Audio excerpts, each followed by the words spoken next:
are going deep on Resident Evil Requiem. The game comes out in a little less than 2 weeks. We're getting close. We're getting close. We're getting scared, but we have to look at this game from every gross angle to see if it helps us get hyped, more hyped, less hyped. Probably more hyped. I am scared of the game. I'm not scared of this podcast, thankfully. I'm scared of this podcast. And you know how some people say, like, oh, I'm a diehard fan of blank? Like, I think we're, like, die-easy fans of Resident Evil. It's like, yeah, we played a lot of those, but not all of them. But for some reason, for this one, we're both, like, pretty, like, laser-focused on it. Yes. And, like, really looking forward to it. So we want to spend some time talking about just, like, our last questions on the game before we actually get a chance to play it. Kind of dig deep into, like, why didn't we ever get bigger into this series? Like, how are we dealing with the fact that we're frightened? All these things that are important about playing Resident Evil. This is so unlike us because we are typically not super fans of horror games. Right. I think you've played a bit more than me, but truly is because we are scared. We're chicken. Yeah. And yeah, usually I see that a game is horror genre and I immediately go like, no, not for me. But there are certain ones, and this one in particular, and we've definitely played some Resident Evil games in the past, but this one in particular has like captured our interest, and we're willing to push through, right? Even though we are frightened. Yeah, it's more than it just being on a Switch 2. There is something it's way about more. it. Yeah, something about it. So a few weeks ago, there was that guy, Alex Honnold, who climbed the skyscraper with no ropes. And I watched that, and I was captivated by that. And then there's another documentary that he did where he climbed this mountain in Yosemite, again, with no ropes. It was like so scary. 4 to 5 hours of climbing straight up, no ropes. Yeah. And they did, as part of this documentary, they did a scan of his brain, and they showed him, like, scary, like, pictures and stuff. And they're like, let's see how this activates your brain. And it barely like registered. So they're like, oh, there's something different about you where your brain registers fear, unlike other people. Whoa. And then that made me think about myself. If you scanned your brain, like, you'd be so scared. Am I just like, is my normal or is it like heightened? Am I just like that big of a wuss? You are that big of a wuss. It's definitely possible. You are actually like the extreme opposite of the climbing guy. Hey, well, I don't want to do that at all. Well, because you're a wuss. So you just proved your point. I think you need that if you're going to do something like that. They should hook our brains up when we play Resident Evil Requiem and see what they as in Capcom and see what happens to us. Like That's a great idea for Capcom. I want to be a lab rat for Capcom. Great idea. We're going to inject you with this virus, Krista. Let's see what happens. I have the antidote. Don't worry. We got the K virus. What's the antidote? We're all the way to K now? What is the antidote? You can find an antidote that. In one of the Resident Evil games, they got an antidote. That little girl was fine. I see. That little girl was fine. Okay. She was just a little messed up. It's okay. Okay. You know what's not scary is our Patreon. It's love a wonderful, beautiful, magical, non-scary place to be. They have recently gotten the Dispatch spoiler cast, which is very juicy, very spicy. Had to put all sorts of content warnings and spoiler warnings in front of that one. Every warning. Just like the game, rated M, so was that spoiler cast. We also have been thinking about the next, because we got a double feature in February. So we have another one coming. We do. Another spoiler cast for Final Fantasy. Yeah, we've been playing that game. Yeah. Yeah, so if you want to join us and get all that exclusive content, go to patreon.com/Kit and Krysta. We just put up earlier this week an exclusive video talking about the Virtual Boy. We did. Which is this fascinating thing that went from lame to cool. Not usually how those things go, so we're kind of digging into how that happened. We've also been doing some initial planning on the next Nintendo Storytime, which, if you hadn't heard, is now exclusive on Patreon, and that'll be coming not too long. We're going to record that in a couple days. Yes, we are. As they say, please look forward to it. Yes, we have a juicy topic. We're excited to share the second Storytime episode. Yes. And I think it's going to be an interesting one. Out on YouTube, our big vlog where we went out into the streets to see if the streets had Mario Galaxy movie stuff. The weird stuff. Because every day you hear about, just this morning I was reading about a Happy Meal, of Mario Galaxy Happy Meal. Oh, there's a Happy Meal now? That stuff did not look good. Do we need to do it for science? No. No, that didn't. If the stuff was cool, if it was cool, I'd be like, yeah, let's go get that. This looked lame. Is there little toys in the Happy Meal? It was very insubstantial. Was it a little Yoshi? Plastic nothings. It was nothing. Yoshi? Probably. Yeah. Maybe I need a Yoshi. Great. You just need a Big Mac, I think. No, I don't like it. It's what you need. I want chicken nuggets and a Yoshi. Yes. So we didn't know what we were going to find because, again, there's like, oh, there's deodorant, there's cereal. It's a lot. It's a very I repeat, deodorant. It's hodgepodge. It's a hodgepodge. It's not just like typical things. You know, like for the first Mario movie, they did have a lot of toys. Yeah. But this is like more like life things, like cereal and deodorant and shampoo and cookies and random stuff. So it's just a total like shot in the dark whether any store would even have this stuff. And I was especially interested to see if we can find those cookies that the leaked. That's how we learned about Yoshi. How we learned about Yoshi. Leaked in a cookie. It was leaked by a cookie. Yeah. I wanted to find those leaky cookies. cookie. I wanted to find those cookies. Okay. I wanted to see what happened. So we hit up a few spots to see what we could find, what we could round up. Yes. And then if we found anything, we were going to test it out. So that made for a wonderful vlog. Hope you watch it. We're guinea pigs to the Mario movie stuff. Yes. Injected with a deodorant. Shampoo. We're consumerist suckers is what we are. no. That's what we actually are. Oh, yes. no. We are about to get into our big conversation about Resident Evil, but first, we have a new sponsor to welcome. A sponsor I'm so excited that is about so this one. perfect for you. This episode is sponsored by Warby Parker. Thank you so my gosh. much. I can't say.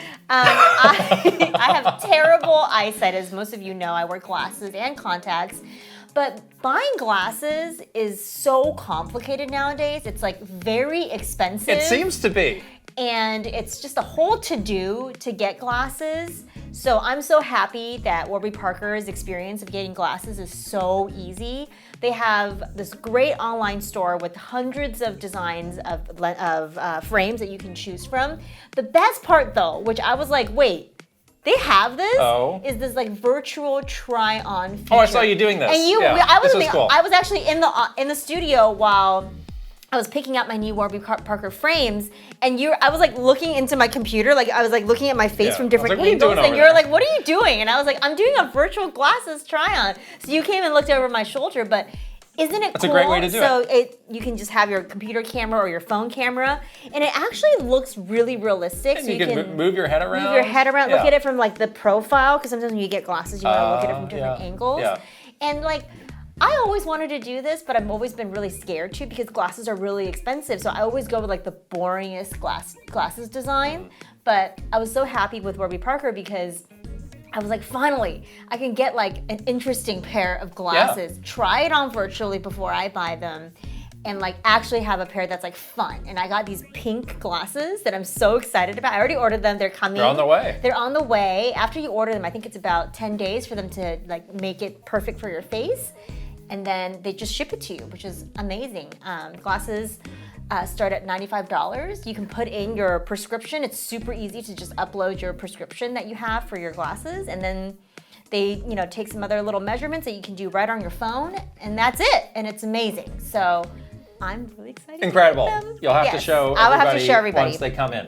Warby Parker gives you quality and better looking prescription eyewear at a fraction of the going price. Our listeners get 15% plus free shipping when they buy 2 or more pairs of prescription glasses at warbyparker.com/Kit Krysta. That's 15% off when you buy 2 pairs of glasses at warbyparker.com/Kit Krysta. After you purchase, they'll ask you where you heard about them, and please support our show and tell them we sent you.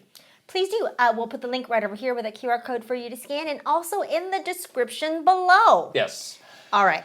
It's time for Resident Evil. Oh, that's Dun, pretty, dun, dun. that's pretty good. It's always like that. It's always that voice. That voice. Yeah. Who does that voice? Some guy. Some guy. I don't know. So we said at the top, we're a little bit more on the casual side of things. Why don't we start just by saying, like, which are the games we've actually played and which ones did we skip, and maybe why? Yes. Let's see. I've played Resident Evil 4, obviously. And then, of course, more recently, the remake. Yeah. I think I played the first Resident Evil, but I never finished it. I think I played on PlayStation? On PlayStation, Yeah. yes. I played Okay. I might have played with somebody else. Like, it was someone else's PlayStation. I was like looking Sure. over their shoulder Yeah. or playing at somebody else's house. So I didn't own it or anything like that. I played Resident Evil Mercenaries. The The 3DS 3DS game? game, which doesn't really count. It doesn't count. I've played that too. I like that one. That's fun. I kind of like that game. It's I fun. feel like we played that game Yeah, together that game's kinda a fun. little bit, Yeah. which was pretty fun. I played Resident Evil Village, which is 7, I believe. That is the 8. 8. Yes. 8. Okay. Resident Did you Evil play 7 8. or 8? I did not play 7 then. You did play 7. That's the one that gave you a nosebleed. Oh, then I didn't play 8. Yeah. Yeah, because after the nosebleeds, I It's was messed like, with your brain. I can't play 8. That's what happened. So I played 7, which is Village. The mold has infected your brain. It was terrifying. That was the one, that scary Bayou house. Yes. Then yes. That was 7. I played that one, and I skipped to 8, and then now we're playing 9. And we're on to 9, Now yes. we're on to 9. Yeah. What about Let's you? see. So I also played 1, and it's interesting because the game that got me into PlayStation was Tekken 3, so a fighting game. And once I got that, it was kind of like a couple years into PlayStation. I was like, gosh, I got to catch up. There's all these games for PlayStation that I need to get, and I would scan online. I was like, well, what are the games that you need to get? Resident Evil was always at the top of the list, and I would look at that and I would read the reviews. I'd be like, I don't know if this is my kind of thing. So back in those days, you were already scared of horror games, but you play Silent Hill. That's a PlayStation game as well. I just wasn't sure if it was for me, and I actually bought and rebought that game like a number of times, where I try and get into it, and I was like, this. First of all, I'm scared. Then like the controls for those first couple games are a little Pretty tough. strange, Yeah. and there was just like, we didn't understand the whole like survival horror genre. They're like, what do you mean I ran out of bullets? Or what do you mean I need this ink ribbon to save my game? Like, that's ridiculous. So Yeah. there was kind of like the shock of like, this is a new way of playing a game. So I don't think I ever actually finished it on the PlayStation, but I definitely spent a lot of time trying to get into it. So for that reason, I didn't play 2 or 3 because I was like, that looks a lot like the same style of Resident Evil 1, which I didn't really love. I would love to find a way to go back now And see if you can do it. So I actually just rebought 1 on the Switch, which is I think that's based on the GameCube remake. The remake, yes. 2 and 3, they have more advanced remakes of those on PlayStation, but I would love to if there was a way to go back and play just those OG PlayStation ones as well, because okay. we've been catching up on those. I was like, I should give those a look. another shot with a lot of time passing. So that takes me up to 3. 4, obviously, played in love, one of my favorite games ever. Yes. Played 5 after that because it you seemed played 5. very similar to that. It wasn't. It was fine. It was not quite as good. 6, I didn't play. People Did not like 6. didn't really like 6. And then we were looking at 6 recently. We were like, So I was had some just problems. kind of following the lead of other people who knew the series better, and like, maybe this is one to skip. One oddity in that time period that I did play is Resident Evil Outbreak, which is this PlayStation 2. It's actually an online game. So I was one of the very few number of people who had the PS2 network adapter and the hard drive. Wow. Yes. You had some money. How many people? Back in the PS2 well, days. you know how I got the money to buy that? I sold off a lot of games that I should have kept. Is the sad truth of that? Regrets. Like this is the truth of like selling off your game collection to get like, the hot new thing. It's like, the hot new thing might actually suck. And then you regretted it. And then you regret forever. Exactly. And then you spend even more money trying to get it back. Right. Well, I didn't. Yeah. So maybe I should not have been in such hot pursuit of PlayStation 2 hard drive, because Outbreak was not for me. But it was a very interesting game concept where you're kind of like cooperatively playing through these Resident Evil scenarios. So let's see, 6 skipped, 7 got back into, because we had an ex-coworker at Nintendo who previously worked at Capcom, and she was like, I insist please play this that you game. play this, and she like hooked us up with the games and everything. I was like, well, I kind of have no reason to say no. And but then we were so scared. it was so scary. We both finished that game, but I think it took something off of us to do it. I was literally like injured from it, bodily. My body was not okay. Your body was not ready. My body was not ready No. and was never the same again. Yeah. 8, I skipped just because I felt like, gosh, 7 was So scary and took years off my life. I can't do it. I need a break. Yeah. And that brings us to 9, which again, enough time has passed. I've healed. I have a new outlook on life, and I'm ready to get hurt again. Although, when we first played 9, I was like, not this again. Not this. Because I was pretty freaked out, even in like a show environment when we first played 7. Right. and then this was pre-discovery or pre-announcement of Leon. Yeah. This is only Grace. Right. Only the true like survival horror part Yeah. of it. And I in that moment, I was like, I'm interested, but I just don't know if I could my body can handle this. Oh, one other game. Revelations is another one they played, the 3DS one. I played that one. You have that one. Yes, As, I played that one. famously as Capcom called it, Revelations, because The typo. they misspelled. Oops. It's like you were Revelations. working the Capcom design department, banging out these game titles on the back of a I was box. just whatever, yeah. Like the grammar police That is was not an here. interesting era of Capcom because they had that typo, they had that Okami Wii game that had the IGN, IGN watermark watermark. on there. It's like, what's going on? We need to tighten up the quality control like over quality here. control problems. Oops, going too fast, moving too fast. Yes, moving too yes, fast. we're getting things done.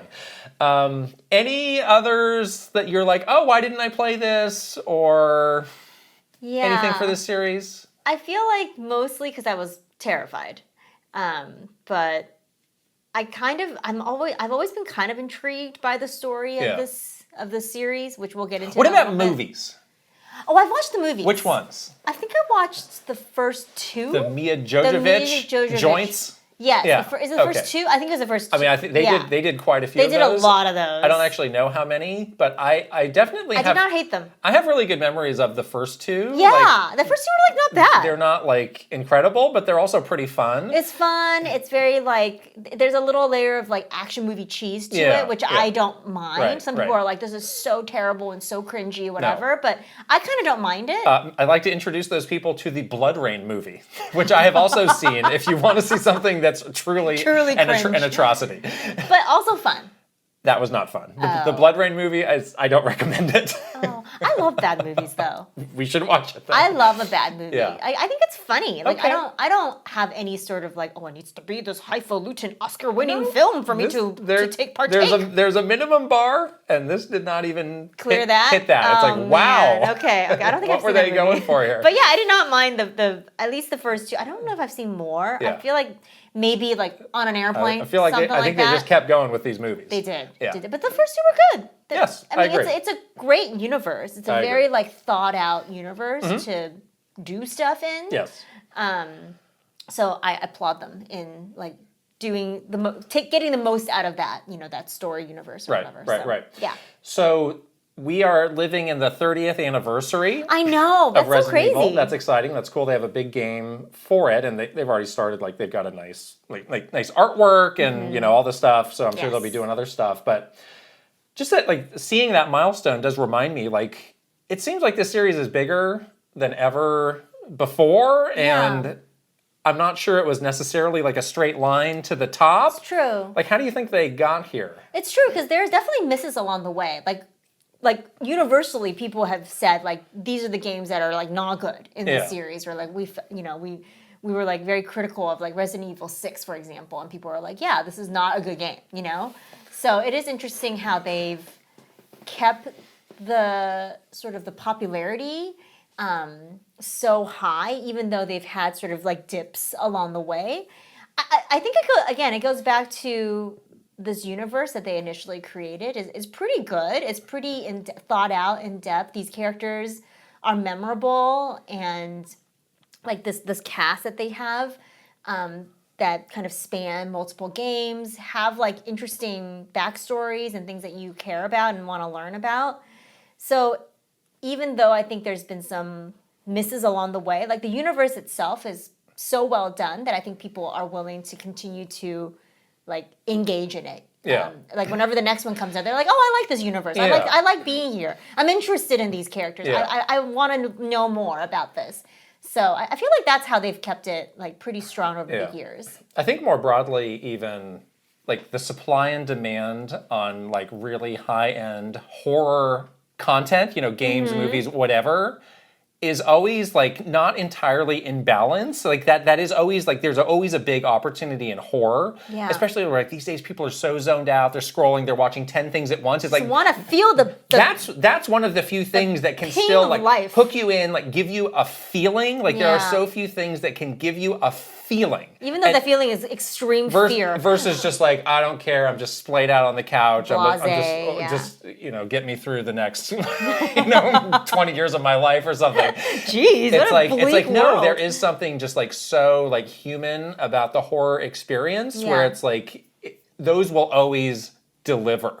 Like that's always a genre. If you can deliver on that, you will always have an audience, I feel. I think horror is like comedy in a way where it's like Sure. It's universal. It's universal, but also very difficult to pull off. Yeah, yeah. Like if you have horror that doesn't hit, it's very obvious. Like you Yeah. can't really like fake your way Right. through like a really bad horror game or a horror game with a really unbelievable premise or something like that. Just like comedy, like you can't fake your way through like really bad jokes or like jokes that don't land. So you got to give them some credit for building a horror genre with Resident Evil that does hit. And yes, sometimes the gameplay, misses a little bit along the way, but this thing that they've created, like truly, people are pretty invested in it, and you have scared them. Like I got a nosebleed, so congratulations on scaring the How living did that happen? the living daylights. Were you out of picking me. your nose again? Just up there, one hand on the controller. That's how you manage stress. Digging for gold on the other I hand. know this about you. That's not true. That's how you manage stress. I don't pick my nose. I have a delicate sensibility. I was so scared. I was like so tense that I was getting like, all boy. tensed up. But yes, I do think it's like a risk, to do a horror game. But you're right in the sense that like, if you do it right, which they have, it can have this like very just like, I don't know, like this big effect where like you watch someone play a horror game, it's like interesting because you want to see if they get scared. You want to see their reaction You want to too. see if they Right. get scared, and you want to see if they like jump at the scary moments or like, yeah, like again, going back to when we first played Resident Evil 9, like looking around that room of people playing Resident Evil 9, we were in this little tiny room at Gamescom, and it was so funny watching people's experience as they were playing because people were jumping and people were scared and having all sorts of like emotional highs and lows, which is something you don't really see in a lot of other games that are not in this genre. So it was pretty cool to see that, you know? And then also looking back at the series history, like I do think they made some pretty critical calibrations, adjustments along the way. Like I think 6 was this really important inflection point where it was not very critically acclaimed, but it did sell well. And I think it's one of the best-selling Resident Evil games. I think it's like even one of the best-selling like in Capcom's history. Yeah. But I think they realize like we're getting a bit far away from what the series is meant to be. So that is interesting that they had this opportunity to just be like, hey, this sold. Let's do more of this. This is working. Versus like, no, creatively there's another path that is better for this series. Yeah. And that ended up paying off even more. Right. Where seven seven started became this new era for the series That's that has right. been so successful. Yeah, this really like atmospheric Yeah. era is I think started with Right, with 7 right. and now they've really doubled down on that. Now, with 9 they're blending in more of the pre-7 action parts of it, but it was like a big change for Right. them, a big turning point. And this is something that only Capcom would be able to share, and I would love it if I don't know if there's any facts and figures on this, but just the fact that they now have had this movie series running for so long, for like I don't know, was it like 15 something years? Something like that. There has to be some long-term benefit in terms of at a minimum of awareness of that. Yeah. Where it's like you think now like a lot of people are getting into video game movies now. Yeah. And it's like, well, they haven't all been hits, they haven't all been perfect, But you're still reaching somebody new. We've been able to probably. do it. There is an audience. Like some of those movies are held in high regard amongst horror aficionados. Yes. Like, I think that counts for something. I mean, we've already seen like crazy stats on the new Fallout show. Yeah. And how it's been doing like wonders for Yeah. Fallout 76, and it's like it sounds like a little cheap, but like it does work. Yeah. It does work in terms of getting it out there, getting this franchise out there to people that may not be video game fans or may not know about it from a video game. It's like you are expanding your audience, as they say, So yeah, 15 years is a long time to be expanding your audience. I wonder what the ripple effect has been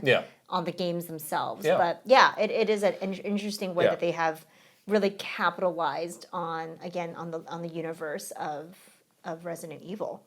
So we got some gaps in our gameplay I know, we history have. of the series, but we have been going back and watching some lore videos. We're doing our homework. Because some people who's been watching the Requiem trailers and stuff, being like, oh, this connects back to this. Because it's like, gosh, I need to get a bit more up to speed on this. And so what have been your big takeaways from watching these lore videos? Well, I must have been just real dumb because I really didn't know much about Grace and her mom. Okay. And then I've been watching these lore videos and I realized that, her mom, Alyssa Ashcroft, is Grace's mom. And she does appear in the previous games and she has like this significant role as like this reporter that kind of, busts wide open the conspiracy of Umbrella and all that stuff. So I've been learning a little bit more about that because I feel like with Requiem, that's the big blind spot that I have is like Grace and her backstory, which is what we were shown a lot of. Leon, we kind of know a lot about Leon, right? So Dr. Gideon is another character. Dr. Gideon is another character. People have been talking like, oh, he links back to this, and this. It's like I don't have that reference at all. Right. Dr. He looks Gideon, like a creep. He looks scary. He looks weird. He looks very scary. Yeah. But so there is some like character stuff that I realize are okay. So like that's why, she's in this game, and because I really didn't know much about the Ashcrofts, before I started watching those videos. But yeah, it is interesting beyond the characters themselves, like the general lore of Resident Evil is like, I would say it's pretty straightforward. It's not a story that's like never been told before. Like evil corporation, really bad, human testing stuff. Whoopsie, we have an outbreak. Like that's not a story that's like completely extraordinary. Like we've seen versions of this type of horror story before, but I do like how there are sort of little things that they try to put in there. Like we were just talking about the other day, they put in. They've been doing those. They did like that like live action trailer. Yeah. You love that.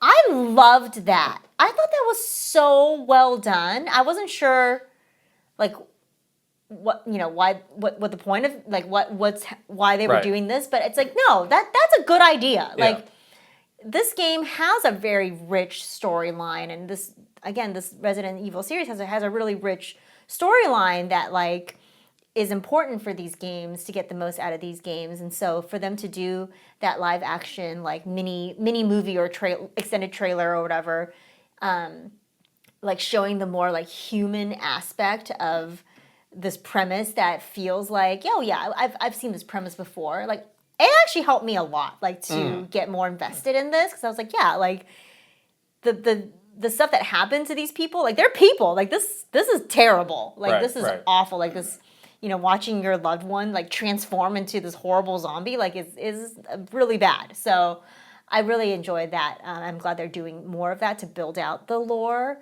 of the series a bit more. But yeah, I definitely have like a lot of character gaps, I think, in my own history. Yeah, I mean, in terms of me watching these, I was able to follow the broad strokes. Yeah. But I'll be honest, like there were a lot of details that didn't make a ton of sense revisiting it, you know, after the fact, where it's like, And it's fine. Like I give them a pass on it because it's hard, because, nobody knew that this series would get as big as it was, and nobody had a 10-game plan for the story, and they're just trying to like build off of the last one in a way that, or kind of fill in the gaps kind as of they makes need sense. to. So it's like I give them a pass on that, and I think I got enough to get more out of this game. But I'm glad that those videos are there, because this is the 9th one of those, and there's spin-offs and other things that are important as well. So I think if you're coming relatively fresh, those would be worth a watch. I like them. They're actually really helpful. There's some really good ones out there. I watched 2 already, but I think I'm going to watch Any you would recommend? I watched the one on GameSpot and the one on IGN. Okay. Yeah. Only because those were a little bit shorter. Yeah. Because there are some lore some of them go videos crazy. are like 2 to 3 hours long. Right. There was one that I saw, and I'll like, link it or something, but or put it here, that was like an hour long that I was going to dig into afterwards to see if there's more detail. But there are some like very sort of more compact ones that I think are good if you just want like a little catch up, a little primer before you get into 9. That I think is helpful. Okay. But yeah. So it's time to ask ourselves the real question, which is, how are we managing our fear while we play this game? What did you do when you were playing 7 that gave you the nosebleed? What are you going to do differently? Well, let's see. For 7, well, the one big thing that I did for 7 is I didn't play this game. VR? No. We do know somebody. Mark McDonald. Yeah, Mark McDonald. Mark McDonald from 8-4. Yes. Insisted He's a freak. Well, he might have that brain scan thing. He has a patented personal method of how he plays these games that he's like, this is the only way to do it. Where he plays it in VR, he plays it at night, he plays it with all the lights out. It sounds like I would throw up. I could not get 5 minutes into that. Oh, I couldn't even get 10 seconds. There's He's no nuts. way. I couldn't even put that thing. No. Yeah. There's no how Mark. There is no VR mode for this. VR mode That's been, for at least this. that's been announced that we know of. I did play 7 on like a big screen. Okay. I'm not doing that. I'm playing this handheld. Okay. That's a step. Did you do earphones? No. No. No. Last time, no earphones? No. No. I was just really High scared. volume? No. No. It was just scary. It was really scary. And then there was that part with the clown, the thing. I did not. The spider lady ball. I didn't like that. Was bad. Right.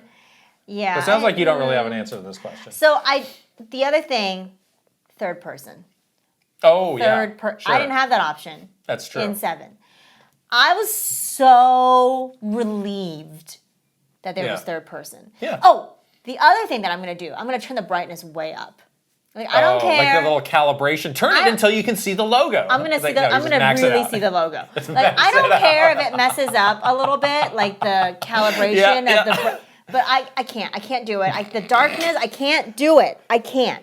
So I don't care. I'm gonna sacrifice like, okay, the game doesn't look perfect. I don't care. That's I don't fair. care. Yeah. I'm gonna play in third person. I'm gonna play on a smaller screen, like.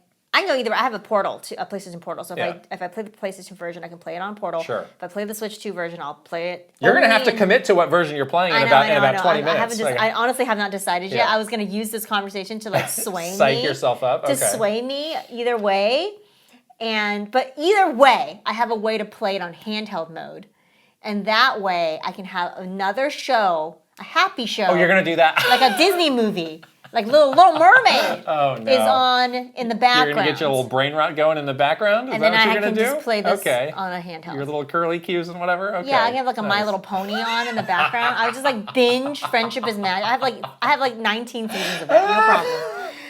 No problem. This is amazing. I think that'll help. That's my way. And I don't care. Come at me. I know these horror fans are like, you're really... Whatever. Not really playing it for that experience. I can't do it. Stop. I don't want to get more. It's that, or it's not going to happen. Yeah. Either that, or it's nosebleeds and migraines, and I cannot sacrifice my body anymore. I just can't do it. I think the handheld mode is great, and we all, again, no matter which way we're playing, we have ways of doing that, so that's good. For me, it's a trick. I have to keep the volume down. I'm very sensitive to sounds and loud noises. Sensitive. And again, I'll tell people again. More than I realized. I have a great method if you're watching a movie. If you're in like a movie theater, I coined this the first time I went to see Jurassic Park, and that T-Rex, so like, oh my God. And if you just kind of do one of these, it just looks like you're cool and you're leaning back, but you actually got a finger in your ear. And that helps a lot. But the one ear is exposed. Because so many people are looking at you in a dark movie theater. You gotta look cool. I guess it's better. It's better than doing that. Mommy.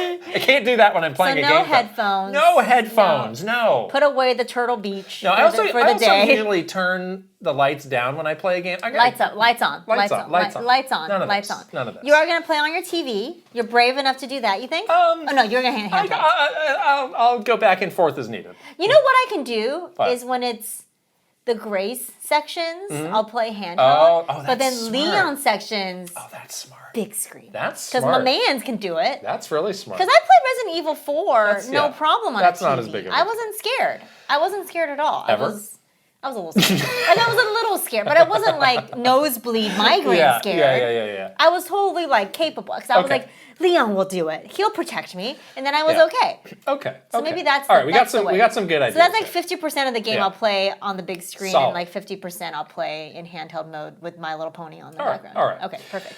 I want to ask an uncomfortable question about this game. Tell me. Are we actually looking forward No. to playing the grace No. sections of the game, or So is it just like it's like, well, I got to eat my vegetables, Yes. so I can eat the dino nuggies? It's like, The dino. are you actually looking forward to this? No. Or is it just like, oh god, I gotta get through I it. gotta do this to get back to Leon? Yes. Well, again, no shade on Grace. She seems lovely. Okay, she seems stand up, Yes, but also she's doing her best. She's doing her best, being extremely injured and like bleeding out in a mansion in a hospital. But it is terrifying. Her sections are really scary. Even when she has a weapon, it's really, really scary. I was really happy with when we went to Capcom and played that last chunk that was like a couple hours, because that chunk that we played in Germany It was terrible. That was really not in terms of gameplay, that but was just rough scary. because you had it was Lighter. pure stealth. It was nothing but stealth, and you had no recourse if you got caught. It was just like, well, you're just gonna bite my head off, and that's not really my kind of jam. But in this. But the atmosphere building in that section was so well done in the sense of like it was terrifying. But later on, you do get some tools that help. And again, you're not Leon. You're not like blasting people's heads off all the time. But you do have some tools. Have a way of defending and you can use your brains to find a way to stay safe. And I felt so much better. With those sections than with the first part that we did, where you had nothing. How long is that first section, is my question. Well, you told me. They said it's 50-50. No, the first part where she has nothing. Oh, hopefully not long. Maybe like... I mean, that demo we played was like 15 minutes. It was not that long. Okay. But it was very scary. I mean, 15 minutes I can take. Yeah. Now I know what's coming. At least I played it with a lot of people around me, and so I won't be as scared. That part was pretty scary, though. I was pretty scared. You didn't finish it. I know, because I was too scared. You need to refer to the map. That's what you need to do. You literally paused the game for like... Because I need to know where to go. You looked at the map for so long. I was like, wait, is that my left or my right? Because the arrow's pointing down. And you're so scared. Oh, no. And just getting ready to get a breather. Just like, just look at this map and catch your breath. It's fine. It's fine. Somebody else in that room was like, I'm going to throw up. Remember? And then like one of the Capcom people was like, do you really? Do you need to leave? It is funny, like being in a group, because when we went to Capcom, that lady sitting next to us, she just had her inner monologue going like the whole time. She did. She was scared too, Yeah. and that was the part that was not as scary because she was playing as and you great, had though. weapons, but she was like, oh no! She was like literally. I would love to see her streaming the game because I think it would be entertaining. Yes, entertaining. But yeah, I was like laughing a little bit because that guy was like, I think I'm gonna puke. I was like, oh my gosh! And someone was like, do you need to leave? I was like, don't throw up on us. I would not enjoy that. Right. But yeah, I'm not looking forward to You're not looking forward. Okay, I appreciate the honesty. No shade to her. And the gameplay section, the gameplay itself is very well done. It's not like the game is bad in those parts, but I'm really scared. Yeah. And even with a gun, it's like it's like a BB gun. Like, I appreciate the honesty. I felt like I got into a good groove when we were doing that. You were doing better than I was. I felt like I was doing okay. I was pretty terrible. You were like Leon in the Nintendo Direct. I was like shaky hands. Yeah. So what are you what is the thing that you are most excited about if it's not this? I am most excited about like the story for this one. Like this story premise really seems interesting to me. Like I'm really like locked into figuring out like what is happening. Okay.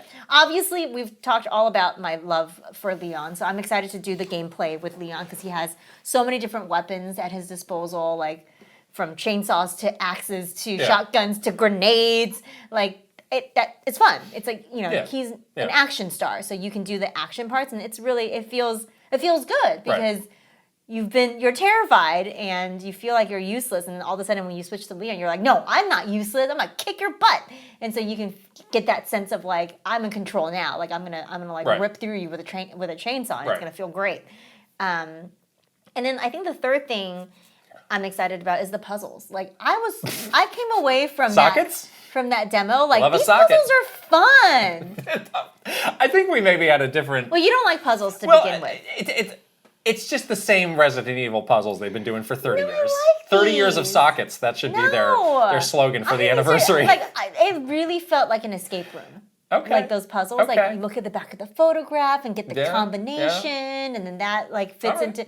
Like I really liked it. I thought it was super fun. Maybe I had fun because there was some like you were playing with me and we could like help each other. I don't know. Maybe I won't do as good by myself, but I really liked that. I was like, this is cool. Like I like like looking around that person's office for like all the stuff. Like, oh, we know where to go next to get what we need. Like, it was cool. I liked it.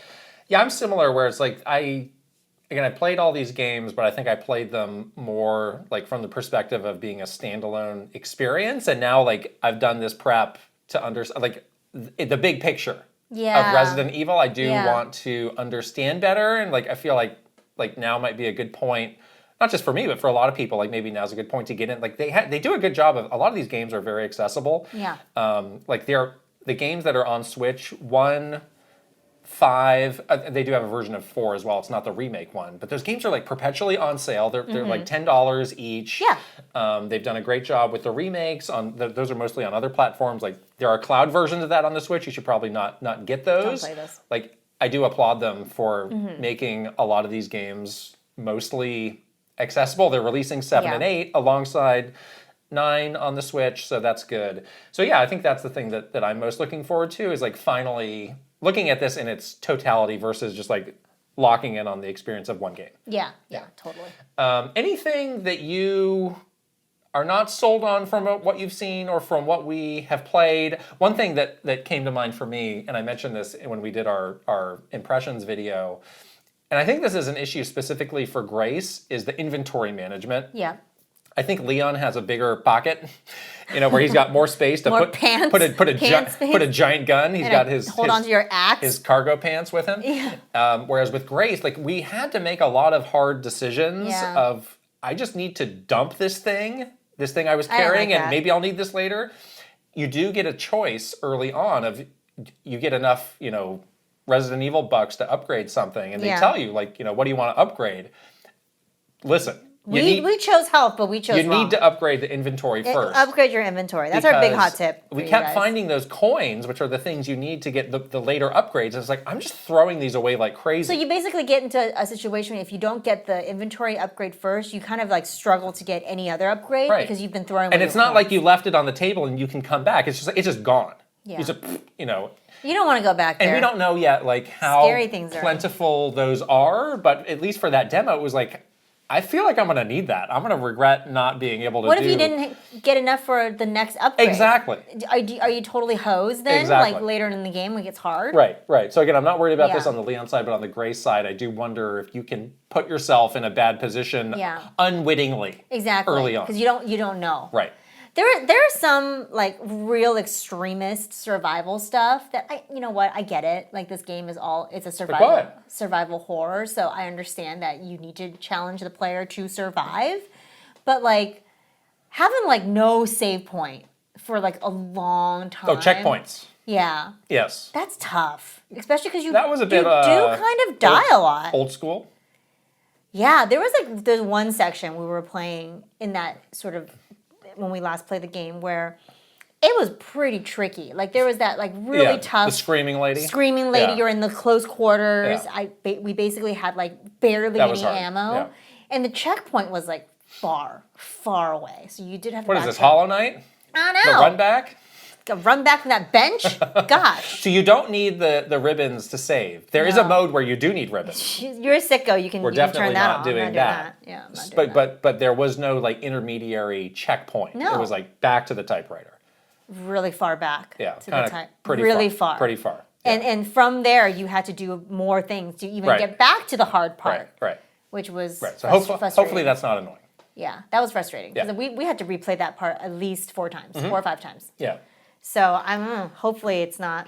But we were pretty good at, like there was another area where it's almost like one of those safe rooms that they have in Resident Evil games. We were going back there pretty often to save and like put stuff. It was in that kind of hub of the building. Yeah, we put stuff in our inventory, like our box and things like that. So you do get an opportunity to go back to that often, but there are tricky sections in the game where you like, oh, I wish that I could just be, I can restart a little closer to where this tricky section started, For me, it's not something I'm excited for or worried about. It's just something I want to know more. I went back and rewatched all the trailers, and in those trailers, you see a lot of scenes of Raccoon City. Like the gameplay so far has been very focused on this like makeshift mansion / hospital thing where you're trapped in. But it's like, I feel like we're probably going to get out of there. Yeah. Like, I feel like RE7, like, the marketing was very focused on, like, oh, you're in the bayou in that house with those gross people, but you eventually got out of there. You did a lot of other things. It's like, I wonder, like, what else are we going to see of Raccoon City? And, like, they've had some really intriguing shots of, like, these dark alleys and stuff. It's I like, want to be in the gritty city. It looks very, like, Gotham City out of, like, a really really good want to be Batman in Raccoon movie. City. And remember, we all got thrown off in that first trailer because it was like the very like fluorescent light of like the FBI office. It's like, are they going to give us like a real tonal like whiplash? Are we going to end up in something like that? Or that could have just been a cutscene. Yeah. But I am curious, like beyond this building that we've seen everything in. We saw the map. The building looks huge. The building is But big, I but would there be- seems to be a way to get out. I'd be surprised if you are only in that building no, for the I whole feel game. like that's like the beginning of the game. Like that's like the first like 3 hours. Where am I landing the final RPG rocket Oh to end the game? to like explode a zombie. Right. Yeah. One of the explode Dr. Gideon. One of the lore videos I watched was like, the theme of this series is a well-timed RPG. Yes, and they showed like every shot of the Right. RPG ending of when you shoot the thing, awesome. the rocket. Yeah. Yeah. Do I get to do that? I would love to. Yeah. As Leon, of course. Yeah, I do wonder about that. Like, there's other environments for sure in this game that we just haven't been treated to yet. But I'm very intrigued by like the underbelly. Streets of Raccoon City. Of like, Streets I of would Raccoon be hyped City. I would be hyped if there for was that. some actual gameplay in that. Yeah. That would be really cool. I don't have we ever done that before in a Resident? Well, that's something Resident Evil 2, which is one that now I'm like kicking myself. It's like I want to go back to that. Like 2 and 3 seem to be just more like in the city, like doing stuff I didn't play those games. in and around the city. And I didn't play those remakes on PlayStation. Like they say those are coming to Switch 2, so I'm in this like, well, maybe I'll wait. Or I guess I'm just not playing them now. Okay. Right. Okay. But speaking of a Switch 2, so Capcom showed us a lot. We've known about this version for a while. Unfortunately, we have not had a chance Yes. to play it. The only gameplay that we've had is on a PS5. Right. It looks great. Right, It's right. fantastic. But from the footage we've seen, from the impressions of people who have played it, seems great. Seems really good. So the hype seems to be there, but we do have to ask, like, do we actually think people are going to play this game on a Switch 2? Or is it just like, well, it looks great, but I'm going to get it on PS5? I feel like if it's if a Switch 2 is their only platform, Yeah. and even if they're new to the series, I think they may be captured by the hype because they've been doing such a good job with marketing and it looks amazing and we've seen so many cool things already. I think the hype is so there. And if it's their only platform, I think any new person coming in would be happy to play it on a Switch 2. I do wonder, though, if you have a choice of multiple platforms, if you would choose Switch 2, though. Yeah. I don't think it's going to be the best-selling platform. No. So I think, people who like to watch the sales results should just keep their temper your expectations in check. I do think it's going to be a successful version of the game for Capcom because it's well done. It's a series that the Switch hasn't always had. It is launching at this great time where people do have a hunger for what's the next new game I can play on my Switch 2. It's a big new game. And this will actually show it off. But like just the embedded, long timers of the series are on mostly PlayStation. There are some on Xbox. Now Capcom is supporting the PC. I was going to say PC seems to be a big such a big platform way. for them, So like, too. don't be surprised if it's like, oh, this was the third best-selling platform. And don't scream Bomba. It's like, no, I imagine this version is going to actually do really well for I think Capcom so. in terms of what their expectations were. I don't think Capcom's going to be like, we regret it. Now we're never putting a Resident Evil game on here ever again. I don't think it's going to be like that, but I definitely don't think it's going to be, the best-selling platform. And I also don't think it's like, just because it's coming to a Switch 2, I don't think people are automatically like, hands down, this is the platform I'm playing on. I think that they have other options and they might choose other options. Right. There's a lot of discussions that happen online now that are frankly annoying of like, is it better or not than a PS5? It's like these are very different Obviously systems. Like different.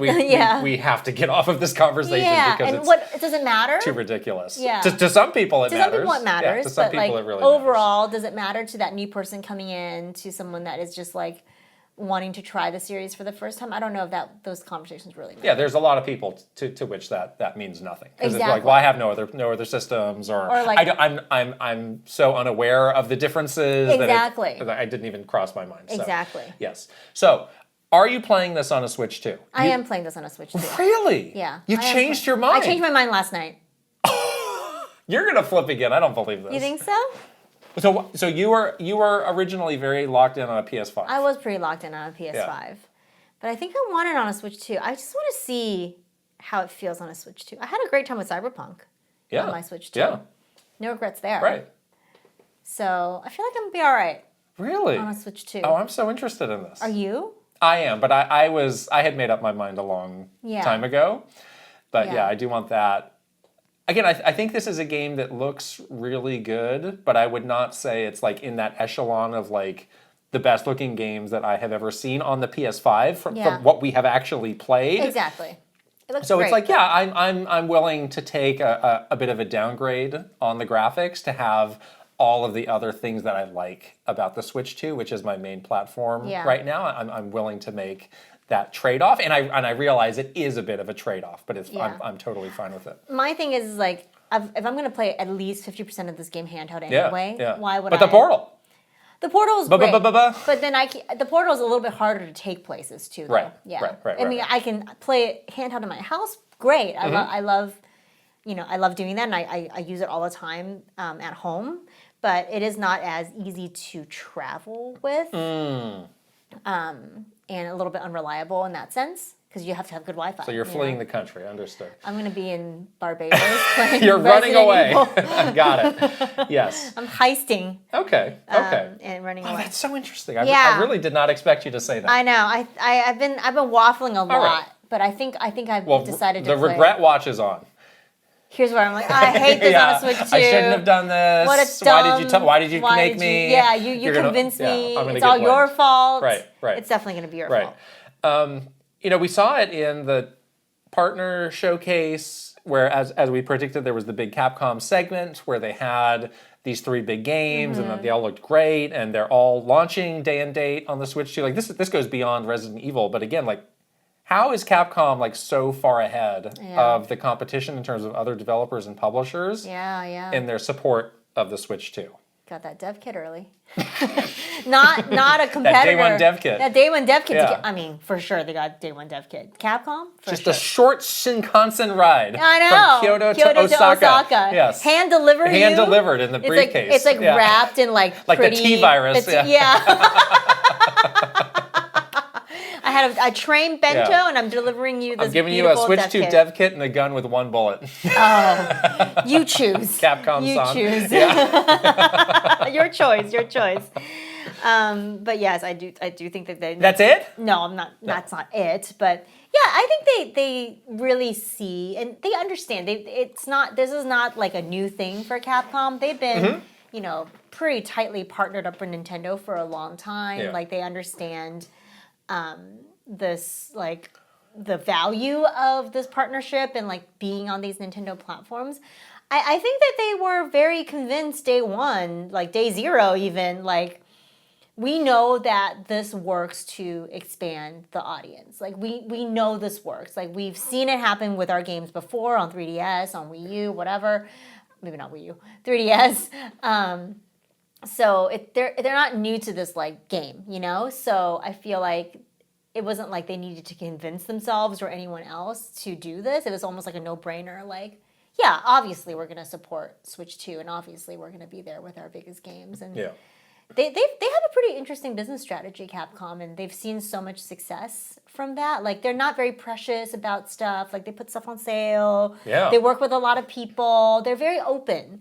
And I think, and they reported, this is our best year to date. They're doing really well. Like whatever they're doing with this openness, it's clearly working for them. Yeah. So I think all of those reasons, like, they're just a bit more like willing to like get out there, Yeah, I think that they, unlike some other of Nintendo's partners, they fully committed. Yes. There was no waffling, there was no asterisk, there was no like, well, maybe if these things come together. It was like, no, this is great, we're in. Yeah. And I think that the timing of the Switch 2 and whenever they did get that dev kit, was very fortuitous to align to this kind of new perspective of their business strategy, where it's like, hey, we got to be as multi-platform as we can be. Yeah. So send the email to all the dev teams of like, hey, do this.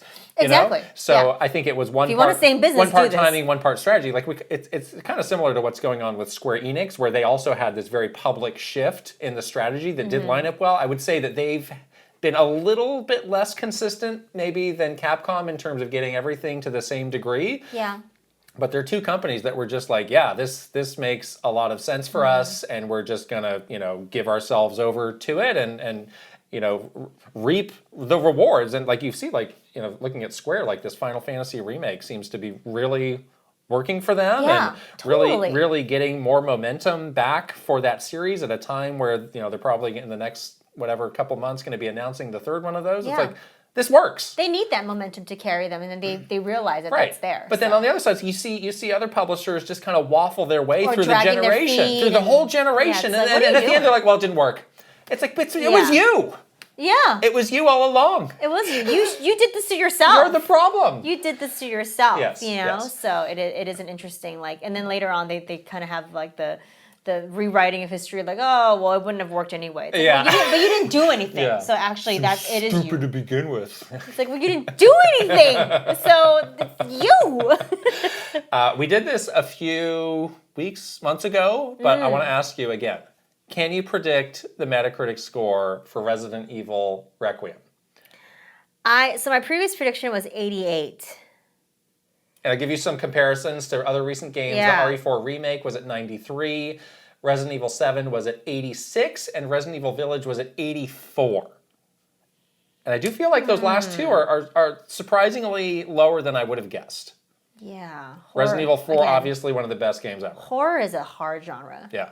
I'm gonna go up. I'm gonna say 90. You're going 90. I'm going 90. Wow, I think they're gonna crack. That is a big deal to I think crack. they're gonna crack 90. To crack They're 90. gonna just barely crack. Okay. I mean, we play more of this game. Yeah.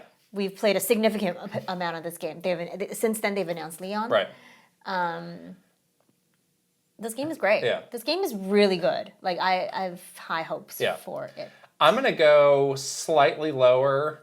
I'm going to go 88. Oh, you're going down? And I think that is still a great score. Oh, But no. I do think there is going to be some people for whom the back and forth between the two But it's so well done. doesn't work. They said, I wish you would have just picked one or the other. No, I think it's so well done. I'm just saying, it doesn't take many people to take you down from a 90 to an 88. It really just takes like one review to give this game like a 6.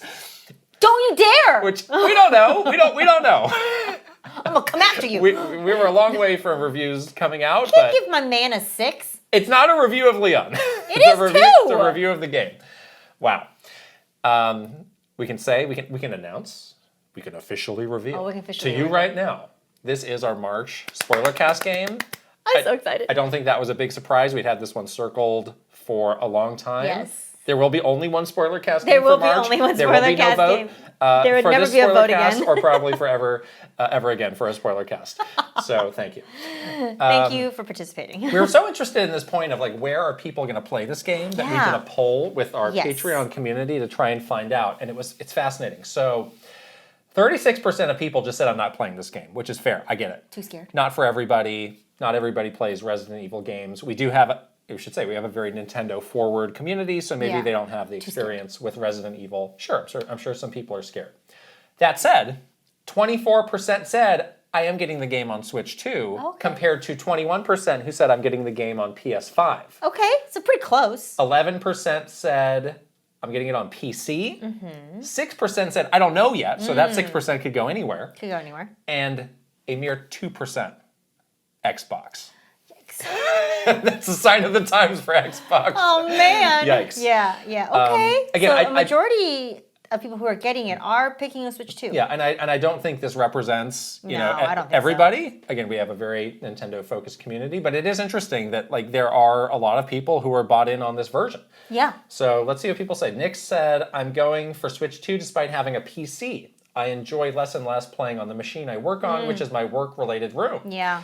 Since last year, I switched to the Krysta way of playing handheld in my bed. Perfect. I'm telling you, that's the best way. Of course, the very positive comments about the Switch 2 version made the choice obvious. As you rightfully said in your last podcast, we're far from the broken ports we had on the Switch 1. Very true. Very true. Quintet says, Resident Evil is a game series that has always had a special place in my heart ever since the first game on PlayStation and later the remake on GameCube. And of course, Resident Evil 4.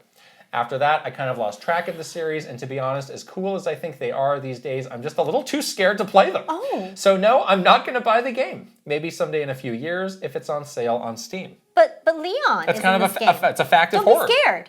Some people are just not going to be into this genre. I'm telling you. It's a fact. Handheld. My Little Pony on the background.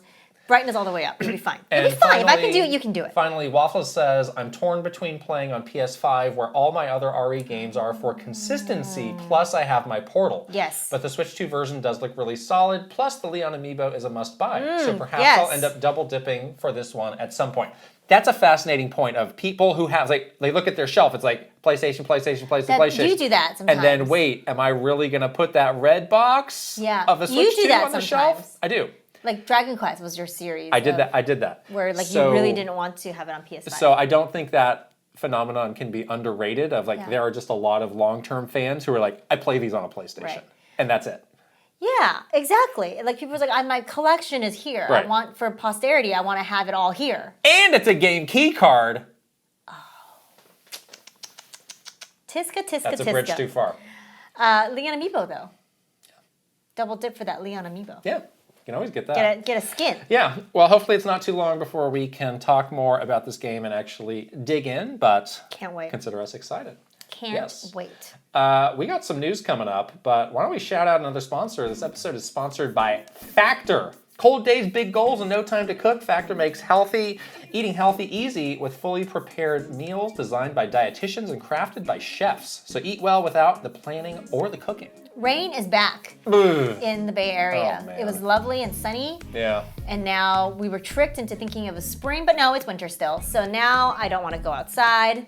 I don't want to do anything. No. I just want to have it be easy and cozy at home, which is why Factor meals are so great. It is true, as you know, people who do cook a fair amount ourselves, like it is a lot of time commitment. Like I gotta go to the grocery store, I gotta buy this stuff, I gotta come back home, I gotta prep it. I need to it, wash yep. this vegetable. I need to chop this thing, and and Yeah. then there's cleanup after.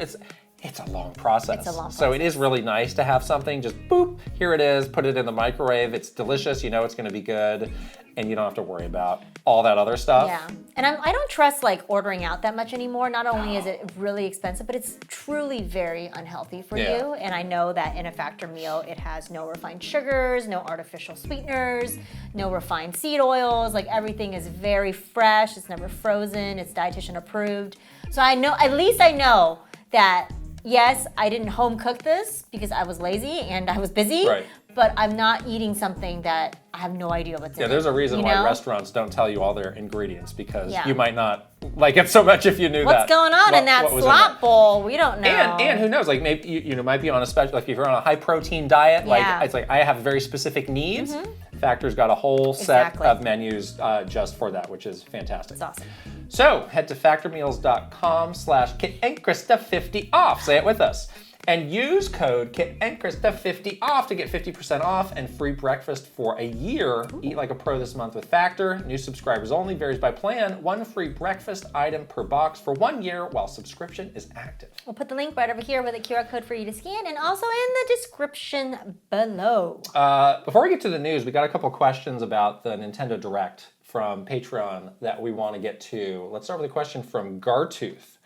Something I've noticed online is that it feels like the intense desire for the next 3D Mario has become a looming presence over every Nintendo Direct, to where it feels like it dominates the conversation around Switch 2 with people expecting it to show up each time, and then when it doesn't show up, it leads to negative sentiment around Switch 2 as a whole. My question is, do you think it would be a good idea or a bad idea for Nintendo to announce this game early, even if it could still be many years away?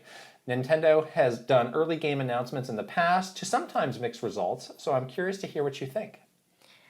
Yeah, it is that funny meme whenever you have that, like a direct coming and people are like, I'm a Nintendo fan. And then what they actually mean is like, I'm a fan of either 3D Right. Mario or 3D Zelda. Yes. And like, just forget all these other Yes. great games Right. that are on the Nintendo platform, Right. right? So There's a lot of talk lately of like the ball and gun gamers, and it's like, well, on Nintendo we've got those. They're the Mario and Zelda gamers. Mario and Zelda- you know? exactly. It's like that's all they're into. that is literally Right. the same thing that's Right. happening where But they've got an opinion about everything else. They have an opinion. They're mad. Yeah. They're mad when the game doesn't show up. Right. This is dangerous. This is a dangerous game for them to play. Like, we've seen the really like bad things that can happen, and like as marketing people too, we're very much like, don't give in to those crazy fans, because that is not representative of what is actually happening in the world around your game. And again, Nintendo has firsthand seen like the detrimental things that can happen. Like, think about Metroid Prime 4. Think about Tears of the Kingdom. You know, there's lots of things where things could change along the way. Delays could happen.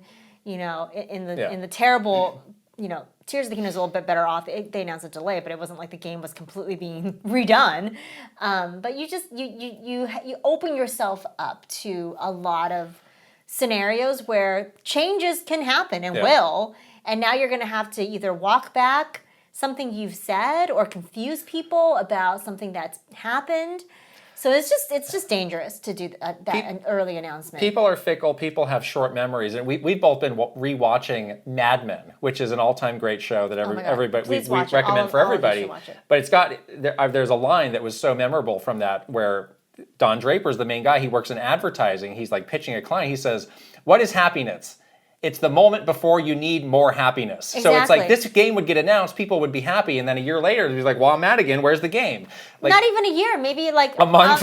Maybe the next Nintendo Direct comes along and they don't show there's an update. There's no update. Oh, the game's delayed, or the game's canceled, blah, blah, blah, blah. Then that whole cycle starts up. Like, there's no reason for them to jump the gun. Like, especially these days, like, you know, when we started at Nintendo, it was very different, where like print magazines were a major concern, and it's like, oh well, that's a 3-month lead time, so we better make sure we build in enough time for all these. These days, it's like the news cycle just churns so fast. Like, I was like, anything longer than like 9 months, like you really need to ask yourself, like, do I need that much time versus just running like a super tight campaign where I've always got something happening and always got people excited and building the hype. That's a tough road to go. And also, you have so many distractions these days too. Like, a 3D Mario is big. It's big, but it's not the biggest thing. 3D Zelda is big, but it's not the biggest thing. Yeah. There's always something bigger. There's always something that's going to happen in the world that's going to be more exciting, that's going to capture more attention. You're not going to be like, just because you announce a 3D Mario game doesn't mean it sits on a pedestal of like no news can top it for however long you need to make a 3D Mario game. Like, it will get knocked off that pedestal in like a day.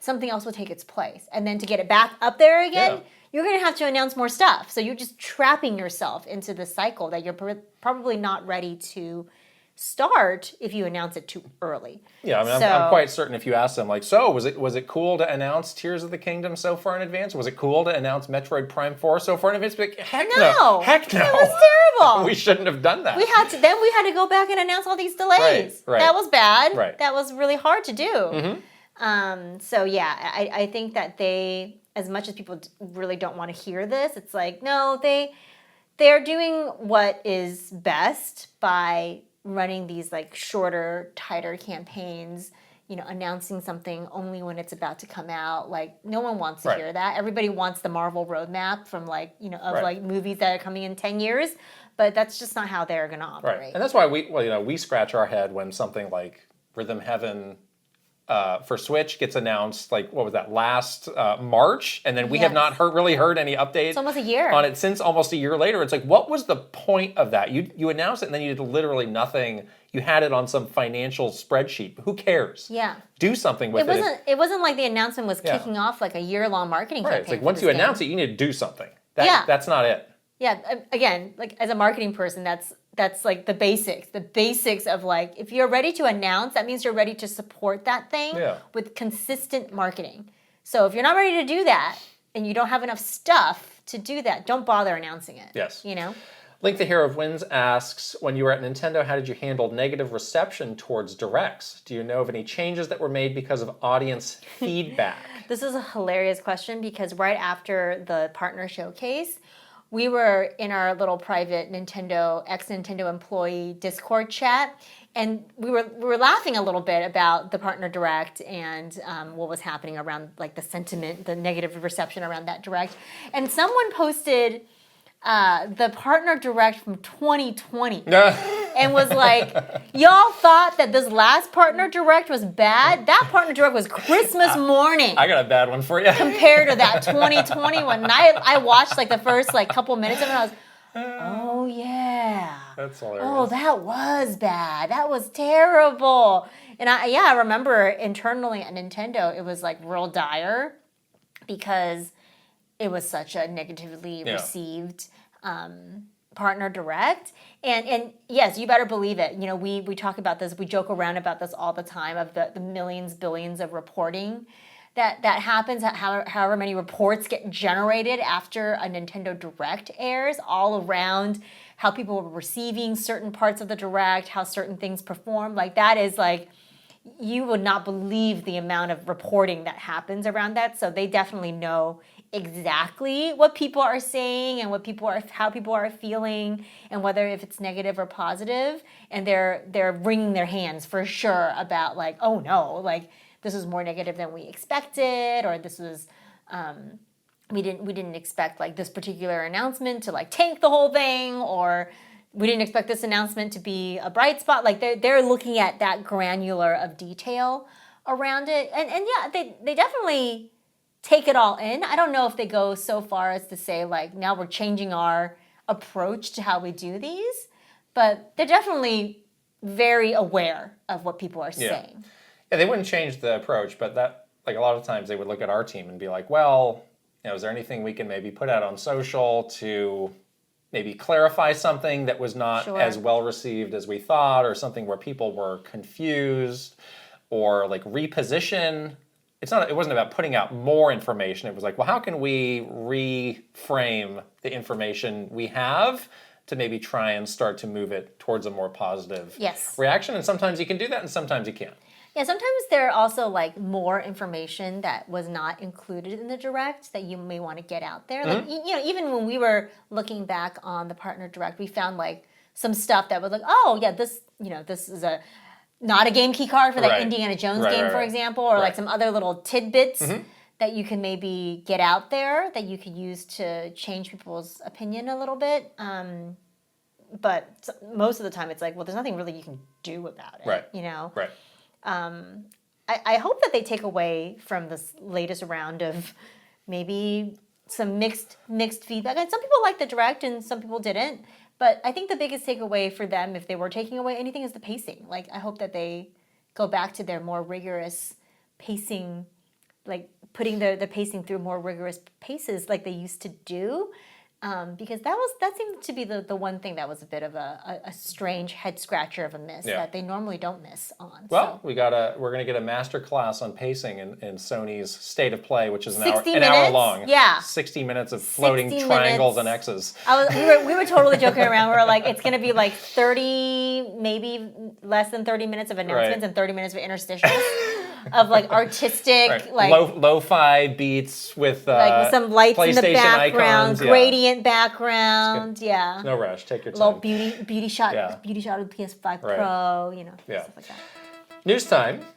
Last week we were talking about some of the gaming Super Bowl ads that were being teased, and there was some new stuff from the Mario Galaxy movie, and I think we're at a point with that where we should just expect to see little clips here and show there. up in things. It's like, we're the Happy Meal. Oh, they get 5 seconds of this new thing. It's like there's just going to be more and more stuff. Yeah, they probably have another trailer coming for the Mario movie. I think this Pokemon ad was more interesting, perhaps, for us. Yeah. So they were teasing, they had Jigglypuff, and they were sort of teasing this ad. This was a big ad. I think this was a minute long, which means it was like really expensive. Someone said this ad was $8 million. Oh my gosh. I saw a stat. Yeah, I believe it. Someone said... And that's not even counting the celebrity fees. Inclusion and fees. Yeah. That was just for the time. For the time. Yeah. So someone said, how is their Super Bowl ad like at least $8 million when their mainline Pokemon games are like $13 million? There you go. Which wasn't That's not the why. price, but of That's course why. that number is now out there. Right. So now people are like, what the heck? But that said, it was a pretty cool ad. Yeah, so it was kind of pairing up celebrities with Pokemon around this thematic of like everybody has a favorite. Yeah. So they had Lady Gaga, Trevor Noah, Charles Leclerc, Jisoo from Blackpink, I'm not going to get this name. Maitreya Ramakrishnan, and Lamine Yamal and young Miko, all with their preferred Pokemon. It was cool. I mean, Really they cool. definitely brought out the star power. Very globally appealing celebrities, And I think which that- I think that's amazing I for think them. I think they also were smart. It's like, I know some of these people, I don't know some of these people so well. It's like we've got kind of all the angles covered. Everything is covered. Where somebody's going to know at least one or two Yeah. of these. I think that Yeah. was smart. And I think this thematic is Super is cute. one that they can carry through of like, yeah, look at how many of these little freaks we've got right now, and everybody likes one. Everybody's got a favorite. You were like, no Machamp, though. No one picked Machamp. Yeah. No one picked Togepi either. So I guess we're both down and out. We on were our debating, favorites. like, is this actually their favorite, or did Pokemon say, now this is your favorite? Because Well, maybe they gave her an we cut the option. check. Yeah. Does she know what a Jigglypuff is? Right. Or no? I mean, I think she probably knows, but knows. is that actually her favorite? She probably learned to love it. No, that's what the money's like- for. Now like it's your favorite. Another Don Draper quote. Yeah. That's what the money is for. Yeah. No. I mean, regardless of whether or not it's her actual favorite, I hope that some people in this group of celebrities really did pick a favorite. Yeah. But I did think it was fun that they kind of matched it to a Pokemon that kind of matched that person's personality as well. Like Yeah. they did pay that Right. off pretty well. Right. Like there was a line in here that she says, that Lady Gaga says, like, I love Jigglypuff because she uses the power of her voice. And I Yes. was like, that's a very Right. sweet Right. line that resonates and feels authentic to Lady Gaga and feels authentic to her Jigglypuff. And Yeah. it's really well done. Like to do that like we've worked on some of these like celebrity partnerships before to get to that point. It's really hard to like find a celebrity that feels like people would not go ill. They don't know anything about Pokemon. Right. Why did you pick that person? To find a celebrity to deliver a line that's not cringy, to find it so that it matches with your brand. Like those are hard hurdles to clear. And they were able to do it in this commercial. So I was like, that was impressive, Yeah. you know? We are, I guess, about 2 weeks out from Pokemon Day. Yes, big and anniversary. it feels like they've already done a lot for the anniversary. They have. We'll see if they can actually deliver or not. It just feels like our expectations are being built up. I think they can for deliver. a big moment. Of anyone, they know how to Again, deliver. you're ready to be heard again. This is the theme of this episode. I'm ready to be. I think that this is their comeback. Okay. Gen That 10. was one of your predictions for the Gen year. 10 is their comeback year. Yes, let's hope so. Okay. They're out of the flop I'm- era. I'm They're out very of their excited. flop era into like the new era. I'm super excited. I love Yes. this for them. I love a Jigglypuff and Lady Gaga. I'm excited. This was an interesting thing Oh that my happened. So HBO announced that they are doing a TV series on Baldur's Gate 3, and it is being led by this guy, Craig Mazin, who is one of the co-leads for The Last of Us show. And I guess he also did the Chernobyl show that was on HBO. Oh, you like that show a lot. I love that show. You should watch that show. Although there are It's some really dark. gross. I don't want to see people melting. There's a scene of a man melting. I don't really That love that. I didn't love that. Oh. Aside from that, though, it was really amazing. The interesting thing about this, though, is that Larian Studios, who is the developer of Baldur's Gate 3, is not involved. Yikes. And I think that's one Why of... are they not involved? Do we know? Well, I mean, we did that story a while back about how like the relationship is between very them shaky. and Hasbro, who owns all this Yeah. IP, had kind of fallen apart. That was why there was no Yeah. Switch 2 version. They're not doing more Baldur's Gate games. They've moved on to Divinity. So maybe they just thought like, yeah, let's get this guy who's, a master at these adaptations, and the stories are already there. They are going to be kind of like continuing. So the story picks up after the end of the game, which is already an incredibly hard task to pay off because this game has so many choices and branching Yeah. paths. You are basically saying this is the canon ending, which is just going to make a lot of people mad because it's Yeah. like that's if not that's not the one you picked, it's not what happened in my game. and then you're gonna like turn them way off. Because they're Exactly. gonna be like, well, you're telling me that I picked wrong. Like Right. that's messed up. Right. It's really hard to do Why that. not just do it of the game? This is gonna suck. Or like side stories with the characters or something. Yeah. Like, I or don't origin know. stories. Like I always say, the origin story Yeah, is that's- easier than a continuation story. That's always good. And one of the things I say we're not into The Last of Us. I've never played a Last of Us game. I don't really want to. I've not. Did you ever watch this show? No. No. I'm too. It seems like people kind of turned on the second season. I know people really liked the first People season, love the first but they didn't season. like the second season, so they're kind of down on this Craig Mazin character. But one of the things that they did have with this show is like they did have Neil Druckmann. He was like the co-showrunner. Yeah. Who's obviously like the guy from Naughty Dog, so at least they had that embedded voice of the studio who made the thing to kind of like be a check and balance on like, well, we need to do this thing creatively for TV. It's like, okay, well, here's, the facts from the gaming side and, the creators. Or the landscape of the gaming side and how fans might react to it and whatever else. Right. Yeah. Here's a quote from Craig Mazin, though. After putting nearly 1,000 hours into the incredible world of Baldur's Gate 3, it is a dream come true to be able to continue the story that Larian and Wizards of the Coast created. I'm a devoted fan of D&D and the brilliant way that Sven Vincke and his team and his gifted team adapted it. So he's 1,000 hours. That's not nothing. So at least he's not coming at it from a complete point of ignorance. But this did come as a surprise to the Larian team, who obviously didn't know that this was happening. They're not really plugged in on Hasbro's dealings anymore. I love how Sven Vincke just like gets out there. He's been tweeting from the dome lately. Yeah, he has been. For better or for worse. He's been on that Discord. He's had some thoughts. So here's what he had to say. And he's the head of Larian. Crazy that a story that started out in a small hotel conference room eventually evolved into a narrative inspiring enough for it to become an HBO series. We worked incredibly hard on making Baldur's Gate 3 worthy of its legacy. Its characters and narratives are the result of many teams working together, and I think I can speak for them all in saying that they think this is cool and hope that what comes next will enjoy the same level of passion. The endings of Baldur's Gate 3 were created so they could serve as narrative soil for new adventures. There's plenty of directions they could go. I'm eager to find out which ones Craig and his team will pick. He's reached out for a chat, so we'll have the opportunity to tell him our thoughts. Okay. So it's just an interesting, starting point for this show. I think for some fans, it's just starting DOA of like, I'm out on this, where you're going to tell me that this was canon. You don't have the developers involved. I'll check it out. Like I'm willing to see what they are going to put together, but I think they're starting from a very difficult place. You're starting from deficit, really, is what it is. Yeah. They do have the Dungeons and Dragon movie that's tonally very different than Baldur's Gate. Did you watch that? I love that movie. It's funny. It's good. It's so good. It's so funny.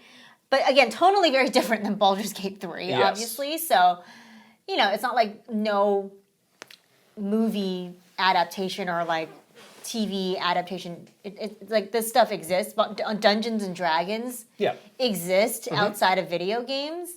So we'll see what they can do, but it's almost like you're starting from deficit when you have all these things that are like, I'm gonna do these things that are incredibly risky and hope that it hits. Yeah. So when are you gonna finish Baldur's Gate 3?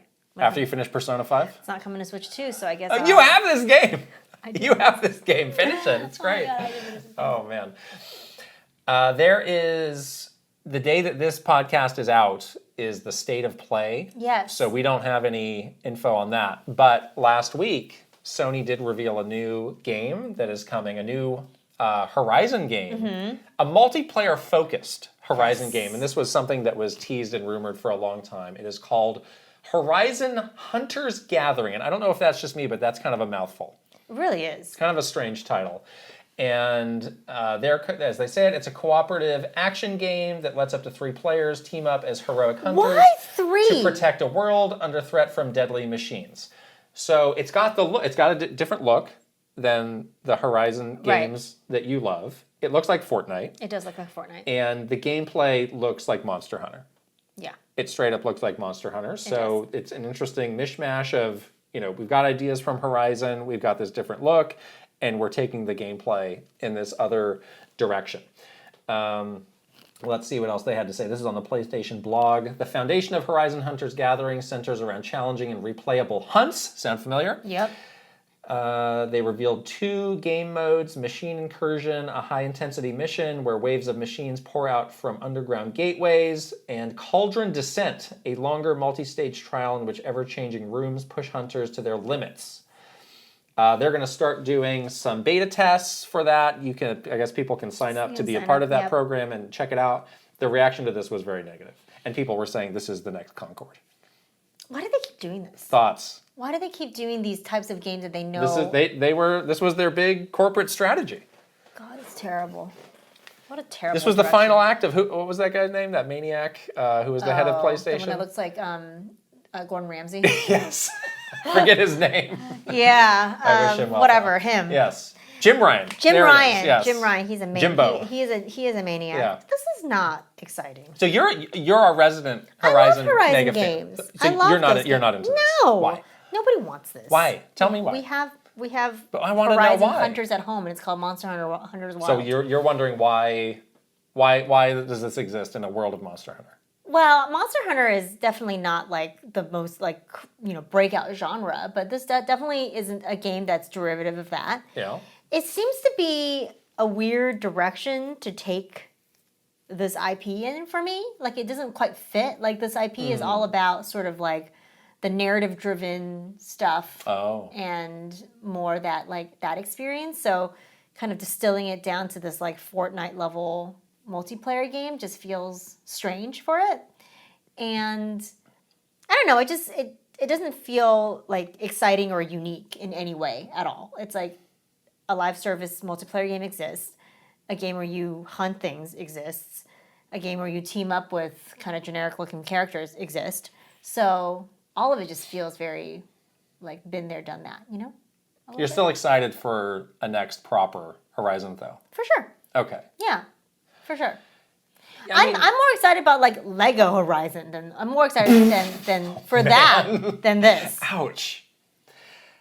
I watched the trailers and I immediately was like, well, this is not really something that I'm going to get into. Yeah. It did look like it was well made. Like it didn't look. It all looks like it's well made. It didn't look like junk. But there just seems to be this rising tide of negativity around this type of games as more and more of these come out. Yeah, who's crying out for another one of these? Who wanted this? Who's crying out for it? Besides, somebody running a business who's like, oh, this seems to be a way to make a ton of money, as if I have one of these that hits. Yeah. So I don't know. So it was interesting that they did not have this initially in the state of play. Yeah.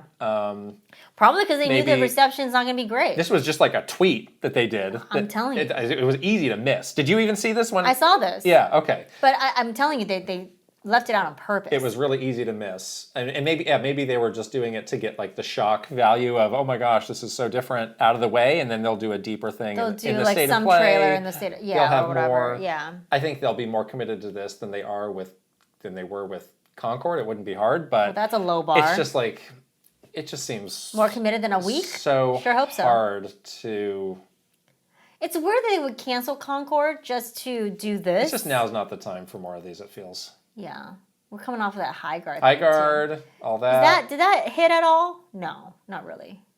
They pretty quickly expanded from a 3-on-3 to a 5-on-5 to a 5-on-5, which seems like that was smart. I shouldn't say, like, I've not been following it super. We have a channel in our Discord where there's kind of a small group of people who are playing it, but it's early to say. But there's a lot of people who seem to want to have a stake in it either failing or succeeding, which makes it kind of a weird. Who aren't even playing the game, which makes it a weird. It is weird place for it to exist. Yeah. It had like a very interesting reception. Yeah. Because of the unusual. The way it was announced. Yes. Yeah. An actual Monster Hunter news. They have announced. So it's the 1-year anniversary. It is. Of That's Monster right. Hunter Wilds. So they did sort of a video, and they said that they are doing a large scale expansion. Oh, wow. As they call it, similar to Iceborne or Sunbreak, and that's currently in development. And they will have more information this summer, presumably at Summer Game Fest. Oh, very cool. Because Jeff Keighley seems to get all of the Capcom. Jeff will have the Capcom news. Yes. Okay. Thoughts on this? Or I guess another question is like what is the plan? What is the plan to get Monster Hunter Wilds back on track? Yeah, that's an interesting one because I do think that they want to keep supporting this game. They've committed to supporting this game. There's still like a very loyal, fan base, I think, playing this game. But in terms of the audience they were hoping to expand to, I think this game fell off pretty hard. Like people like us, right? So, yeah, I do wonder what they can do to make it, like, what is the thing that's going to make it so you would jump back in? What is that thing? Do you have an answer? I don't think it's, unfortunately, I don't think it's any one thing for the majority of the audience. Like there are people, like there are a lot of people on PC who are like, I will not get this until it stops being janky. Yeah. And I think they said that they're also going to do a bit more work to try and fix that version on PC, but it's like, we're a year later. Like, why could this not have been done before? Because there's just the amount of people who are going to move on. Right. Like I think that's one thing. I think like why not put this out on the Switch too? See if you can find a new audience. Since so many people liked Rise, and in hindsight, Rise was really good. Rise was really good. That was great. Like I think just also like look at like I've been seeing that. From a distance, I've been seeing that's like some of the changes that they have been doing. Like they introduced something that was more like a fast travel in tracking the monsters, and it's like, well, part of the fun is tracking the monster instead of like versus hitting a button. It's like, oh, now I'm at the monster. Yeah. Like, you're supposed to be able to like paintball the monster and yeah, but that's part of the fun. That's the hunt. I think they maybe need to take a step back and look at like what rejigger some of that what stuff. What is like the core experience of Monster Hunter, and like are we truly delivering that in this game, or did we just get maybe a little off base with some things? They need to make the matchmaking and fix the online. Oh my god! Fix the online matchmaking and getting into. Like, if you are not, like, you don't have, like, a PhD or something. It's so bad. You do not know how to, like, get into an online game. It is so confusing. It's very confusing. It's very frustrating. So, like, if they wanted to make it a little bit more accessible to new players and just make it easy for you to do the thing that you're coming here to do, which is play online and hunt some monsters. Yeah, I think it's a lot of things. They need to do which that makes kind it of a stuff. hard assignment. And maybe it's a case where it doesn't really happen for this game, but we learned a lot. We'll get it right for the next one. That's probably a tough pill for Capcom to swallow because this game got off to such a hot start. But I don't know. That one's tough. There's a lot to do here. Yeah. Take some more questions from Patreon. Here's a question from Manjock. Nintendo of Japan has been posting some talent brand material where they highlight the work of individual employees like this. And you can click through to the site to see it. In my opinion, this is really cool. I loved how they talked about doing something for their role that they didn't expect, and I also love that it was a recent graduate too. I know you both have previously talked about how Nintendo doesn't really highlight individual developer contributions too much, except for the developer roundtable. Do you think the company is trying out something new here? I think they're doing this for the sole purpose of attracting talent and not from a marketing perspective. Exactly. So this is on their jobs in Japan. This is all on their job site. Exactly. It's like having like testimonials from people about something versus it like... I love being a young hire at Nintendo. Yeah. They want to attract new talent to come and apply to apply at Nintendo. And I'm not sure how much they need that because you always see those lists of like the top companies that young Japanese graduates want to work for. Yeah, it's like obviously Nintendo, Toyota, and like something else. Honda, it's like always. It's like those big ones. It's like asking the people in California, like, where do you want to work? Apple. Right. It's like Really, you don't say. Yeah, people are excited to work there, but yeah, it's like take a step back and look at the purpose of why they're doing this. When we had Doug Bowser step into his new job, part of our job for that was, so Doug's, it's a little bit different from Reggie because Doug has a presence on social media. He has his Twitter account, and he ended up not really doing a lot with it, but we gave him a lot of ideas for that in the beginning of like, hey, as the president, here are some things for you to consider. And one of those things that we gave him was like, why don't you do like once a week or once a month or whatever pace you want, an employee spotlight. It's like, hey, this is Joe. Joe works in accounting. Joe does this. So it's like, it's just like show off the different faces of the company. Show off like, oh my gosh, we have the best people in the world. Look how passionate. Like Joe's favorite game is Fling Smash. Isn't he weird? Curse Sploosh. Right, stuff like that. And he opted not to do it, but it's kind of that same idea of. You're not necessarily trying to sell a game, but you're trying to sell an image of this company. Of the company. Yeah. You're not using this developer, like his work experience to market. It's not ask the developer. You're not marketing Mario Kart World. Right. You're marketing a job at Nintendo. Right. Through these employee things. So. But as a fan, sometimes it is very interesting. So there can be a bit of crossover there. Exactly. Yes. Irish Swaggin has a question. Do Do you guys have a particular strategy for playing longer games? I know you've mentioned that recently your job requires you to play a greater number of games instead of longer ones, but how about in the past? I tend to try to play one longer game at the start of every year since there are generally less releases. For example, in the past few years, I played Persona 5, Baldur's Gate 3, Xenoblade 3, and Xenoblade 1 in the January to March time period. That's a lot of time that you've played. Well, Wow. not all in 1 year. I think over the years. Oh, These no. are the- You didn't play all 5 In the past January. few years. No. I was going to say, That's- that seems to be a lot of hours. That's Herculean. Yeah, no, we play longer games. Like, still, we play. You're offended. I mean, definitely we don't only But what is play your strat? How do you My do it? strategy is to stay focused on the main Is to mission. procrastinate? No. Until the spoiler cast is happening? No. That's, yeah. Stay focused on the main Oh, don't get mission. distracted by side content. I never get myself too distracted by side content. I don't need to collect every feather. Yeah. I don't need to finish everything in one Yep, area yep. before I move on to the next area. Like I try to, I know sometimes people say like, oh, play this side quest because it's pretty significant. Like I'll look those up Sure. to see like in Expedition 33, there was like play Clea's side quest. And I was Yes. like, okay, I will do that before I beat this game. Mm-hmm. But unless it's like something like that, I'm not gonna like go on a collectathon to extend an already long game. So I try to do that. We know so many people that are like, I still haven't finished this game because They get waylaid.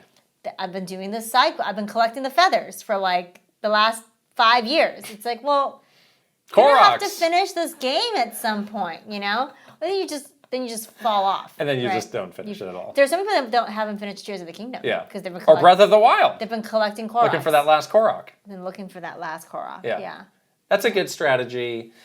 I do that. For me, I think I just have to block out distractions of like, especially for us, it's like sometimes people like email us game codes like, hey, try this.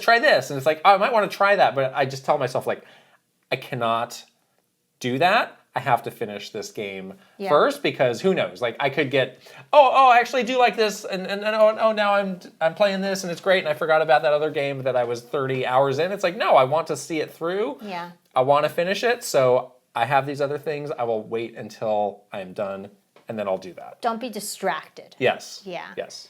We do get a lot of emails, and a lot of times we'll say no because we just can't do it. Yeah. Like There's way too many Like games that no, we we can don't play. have time. Yeah, can't do that. We'd love to, but we don't have time. Sorry. On to games we are playing, and we got some new ones. Yes. A game that was out this week that, did you start this game? I did start this game. Oh, good. I played probably a little bit further than you. Romeo is a Dead Man, which is the new Suda 51 game. It's amazing. I was very curious about how this game was going to review. Yeah. It's got a 71 Metacritic, which you might say like, oh, it's not that good. I'm not really surprised. Not at all. Because this game is very... It's like absurd and surreal. It is not a traditional game experience. Yeah. All of his games are kind of like this, though. Right. So if you know his games, you won't be super surprised. It's got this like, it's a sort of artsy, absurdist kind of feeling to it. Everything's weird and a little gross and creepy. But I love it. Yeah. I love that about him. Yeah. So and his games. On its face, like if like somebody pinned you down, be like, well, no, really, what is this? Like you'd say, like it's a third person action game. adventure, yeah. Like that's a little bit similar to No More Heroes. Mm-hmm. And actually, when we saw this game, I was like, oh, interesting. Like it's a similar kind of game. So why not just do another No More Heroes where everybody knows it? Yeah, it's everyone got knows the name Travis, value, yeah. Travis Touchdown. People know him. I think we even asked him that when we talked to him at Gamescom. But now that I played it, like I do understand. It's like no, even though No More Heroes was a pretty open-ended like canvas for him, like this starting with something new, like he has no boundaries on what he can do versus like he may have felt constrained in the world of No More Heroes of like, that wouldn't really fit here. Because this game is always throwing something new and zany and unexpected at you. Yeah. In a way, it's like, no, that's actually the full experience versus like the hacking and the slashing. It's like, I like that, I enjoy that, but I'm always wondering what the game is going to like the next show weird thing. Show me next. So I'll give you an Exactly. example of that. you finish the first big chunk of the game, which is what we played when we played this over the summer boss fight in Germany, and then you kind of, it's like, oh, now we're going to go back to our headquarters. But the headquarters is this like 16-bit RPG. Yeah. Where it's like, you're running around like top down with these 16-bit graphics through the little space station. It's like, oh, well, I didn't expect that to be the next thing in this game. I thought it would just be more like hacking and slashing. Yeah, exactly. The game changes genres like a lot of times within the games itself. Like there's a section where you're like in like this like puzzly like polygon kind of space, and it feels very different than the hacking and the slashing. So he does do he does have a certain vision, I think, that is very interesting to see unfold in this game. Like we were saying that he's one of those developers that just has like a very artistic, creative sensibility, and they show up in these weird ways in these games that he makes. And that's why I'm not surprised that it's a 71 Metacritic. It's polarized. Because there's going to be enough people who are just like, that's not I don't get it. That's not really what I'm looking for in a game, and that's fine. Yeah. But like it really works for me. Like if you are in like some sort of a game rut where it's just like, oh, all these games are the same, modern games are so boring, blah blah blah. Like play this. Exactly. There is is nothing else like this. Like this will keep you on your toes. Exactly. If like this is probably the only game that I've played in a really long time where I can't like say, oh, but it's like this game. Right. Because it's not like any game. It's just like a weird thing. Right. And the action, it when you start off, you're like, oh, this is pretty basic, but like there are a lot of layers to it of like getting different weapons and leveling those up, and like you can have a melee weapon and a gun, and like picking the right combination of those. Yeah. You do also you plant these zombies in the ground and you harvest them, and those are kind of like they're on a timer of coming back, so it's like you can deploy them. Like one guy's like a turret, or one guy like rushes at the enemy, and there seems to be a lot of depth, and you can like fuse those and grow those. I was like, oh, that seems like a really in-depth sort of mechanic. Did you try the katsu cooking minigame? Yes, the katsu cooking is very cute. I burned my katsu, unfortunately. You did? Yes. I didn't burn mine. I think I pushed the wrong button. Stayed in the oil a bit too long. Oh no, you got to get out of that oil. Still good though. I like it. Yeah. He's into Right. But we were talking about how like there's actually not a lot of difference between Suda51 and Kojima. Very similar. Where they both have these like pretty like artistic aspirations. Yeah. But Kojima just kind of like aimed for something that was perceived as being a little bit more highbrow, and Suda's interested in a more kind of like ground level kind of thing. He's like, well, I'm into wrestling, so we're gonna have some wrestling references, and it's a little bit more grimier and dirtier, and like I like punk rock, and that's my ethos, so that's what it's gonna be. And I think a lot of people gravitated towards like the Kojima thing, because we've all had that thing when you're like a teenager and you're like, oh, I found this thing that I love, but it's so deep. Yeah. And it might be like a movie or an anime or a comic. I had that. Yeah, for sure. For me, it was like this comic book series called The Max that looked like it was like a traditional just like superhero comic, but it had some real like out there stuff. And like I would make my mom read it. Like, Mom, read this. This is so cool. It's like so intellectual. And she probably was like, this is garbage. So stupid. Right. But I think everybody goes through that phase, and I think Kojima benefits from that, where it's like, oh my gosh, Kojima is this god. We'll hold him on high. Exactly. Yeah. But like if you actually look at like the output, it's like I don't think there's that much of a difference between these two guys. They're both exactly the same in terms of creative output, in terms of like the volume and the like the quality of creative output. One is just using like Dakota Fanning, and one is doing something different. One is using like different kinds of like artistic entertainment formats. He's not interested in being fake deep like some of those Kojima games are. Doesn't want to be fake deep at times. So, not all of them, but at times. At times they can be a little bit fake deep.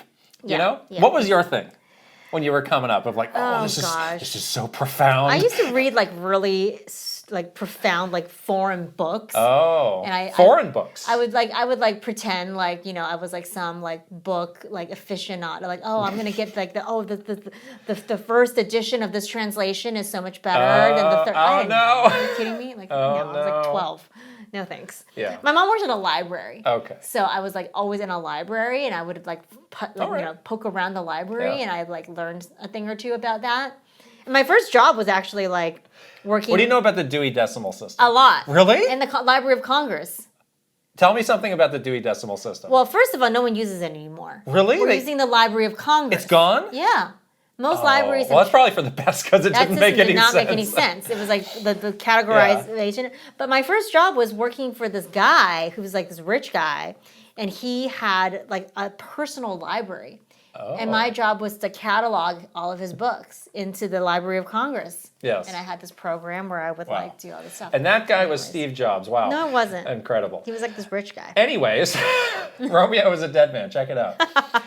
I got Konami sent over Super Bomberman Collection, which Shadow was Drop. one of the great Shadow Drops. Yeah. And I'm sure that the reason that they sent it to me was they said, you know what? This is the guy who helped to launch the absolute worst game ever in the Bomberman series. Bomberman Act Zero. We need to pay him. We need to follow that through. That game, that's truly possibly the worst game I ever worked on. Oh, no. On the Xbox 360, just an absolute abomination where cute, adorable, wonderful little Bomberman became this subject disgusting, robotic monstrosity. And the game was so boring and so bad, and it was like, I have some really like trauma memories of that game. Oh. Like, what are we doing? Poor Bomberman. Super Bomberman Collection. This is great. So this is... How many games is it again? Like 10? It's 5. Oh, 5. And I did not realize there are 5 Super Bomberman games. Yeah. Some of them did not come out in the US. Right. So they actually have localized They localized them. these games. So Super Bomberman 1 through 5. I think it was, I believe, 1 and 2 came out in the US. 3 came out in Europe and Japan, and then 4 and 5 were Japan only.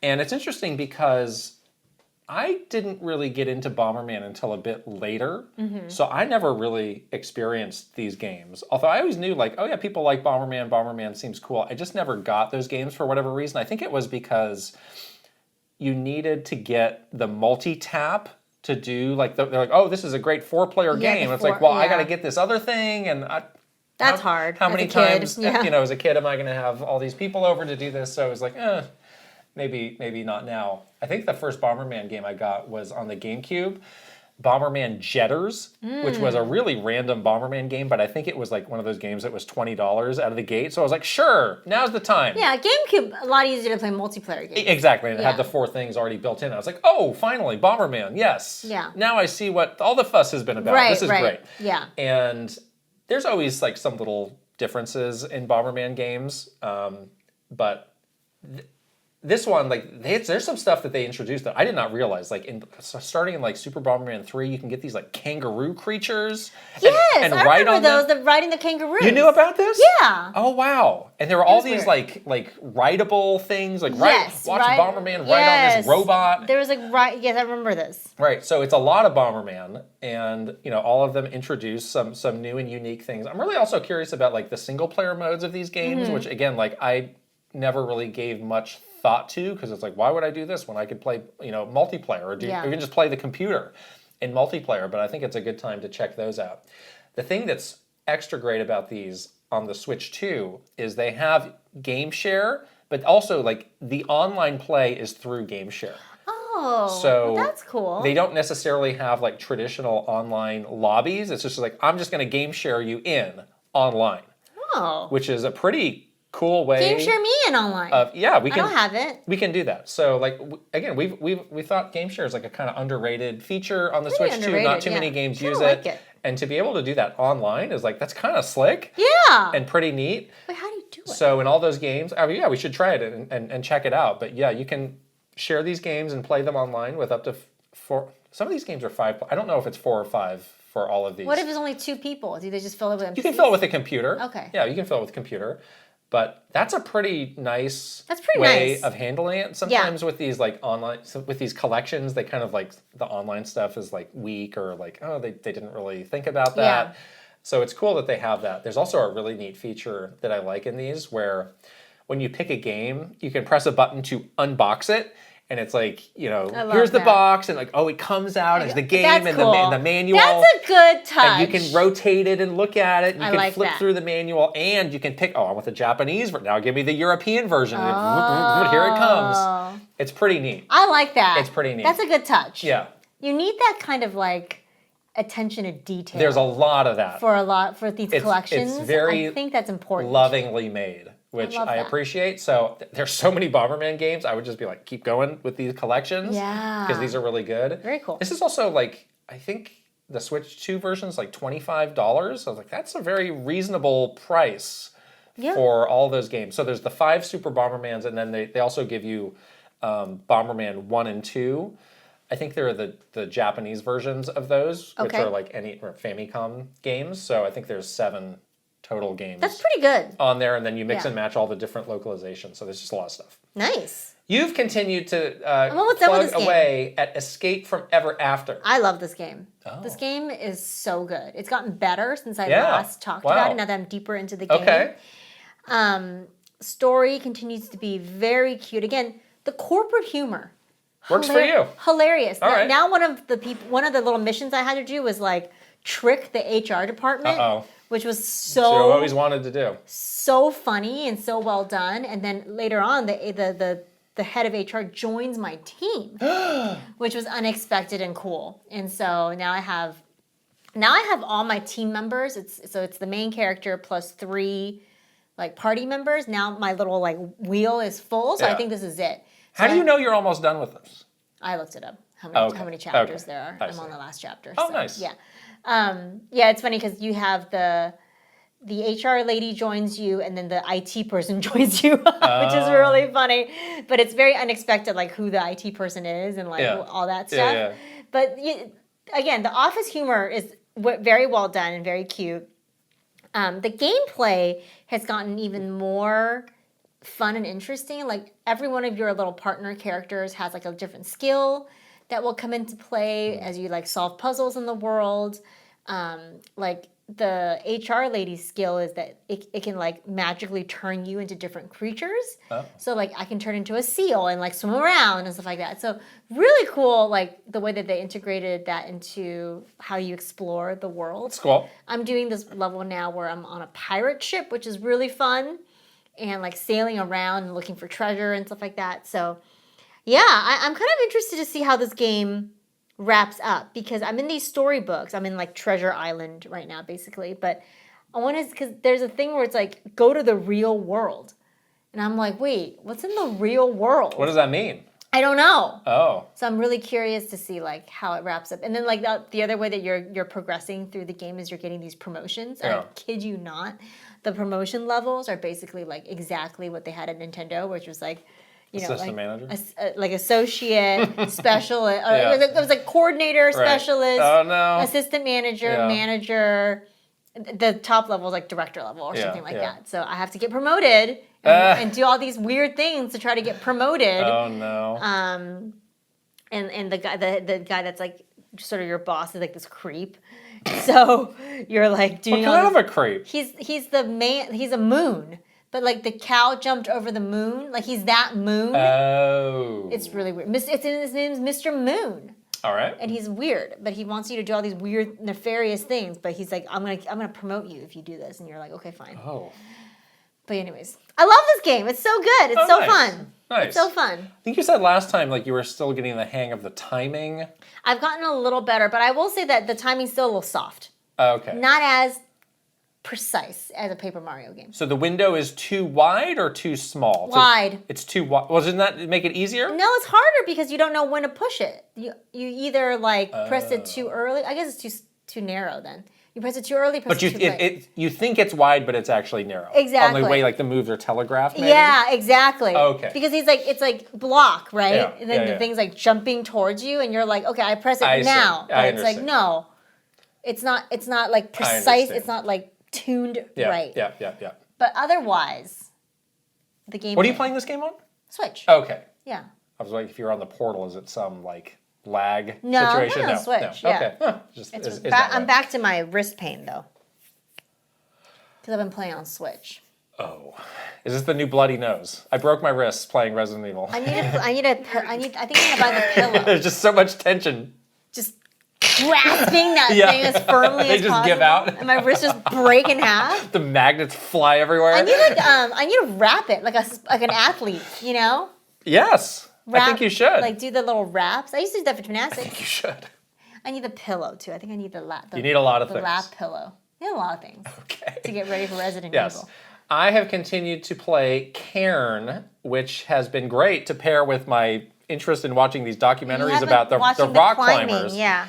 And this game is really great. I continue to say I really want you to play this game. When you get a moment, I would love for you to play this because I think you're going to like it. Okay. I really appreciate that this game does not hold your hand really in any way.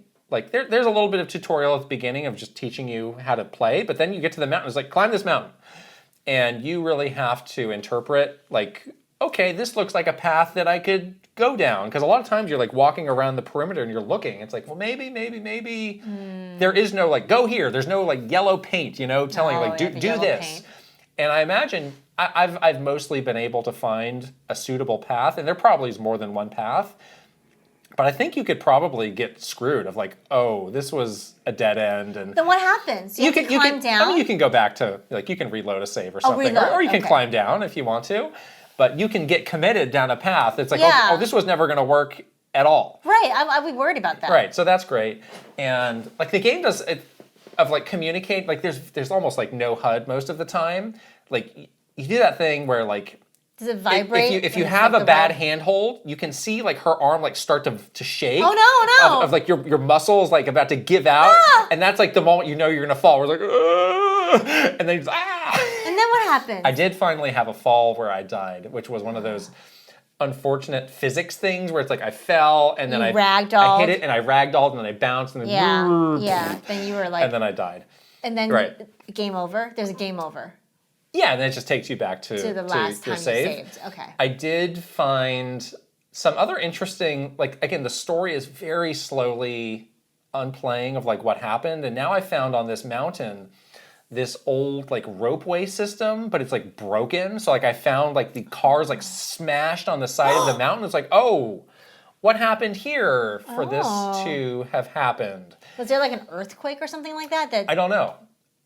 Cause like a rock slide? I've got to keep going to find out. And again, like I think, once you finally get to the top, that's just got to be this incredible feeling of accomplishment. The vista must be amazing up there. Yes, this game continues to look amazing. But yeah, like you just look at it, it's like, how in the world am I? And then you're camping? Like yes, you have to make a camp. And there are spots that are clear like do a camp here, and then you go into your little tent. And you like, do you like cook a thing? You need to eat. Yeah, you need cooking a thing? You need to eat. You need to drink water. You need to sleep. You need to like sometimes you got those little like things that you can drill into the wall. Those are kind of like your checkpoints when you're climbing. If you fall, you'll just fall from that instead of falling all the way down. Mm-hmm. But sometimes those will break. You need to repair those to have enough of those. You do have a climbing robot with you as well, which is nice. It's a cute little robot. Oh, that's fun. What does it do? Who kind of follows you around and like Does it help you? It'll take those out of the wall for you, out of the rock, and like clean up after you. Is that real? No, it's not real. Okay. But that's a nice little like more fanciful touch that they have in this game. Like of like, that. oh yes, you're climbing robot. You're isolated. Usually you climb in like a pair, right? Because you don't want to like die on a mountain. You don't talk to the robot. The robot doesn't talk back. It's just kind of there, but it's cute. It looks like a little dog sort of thing.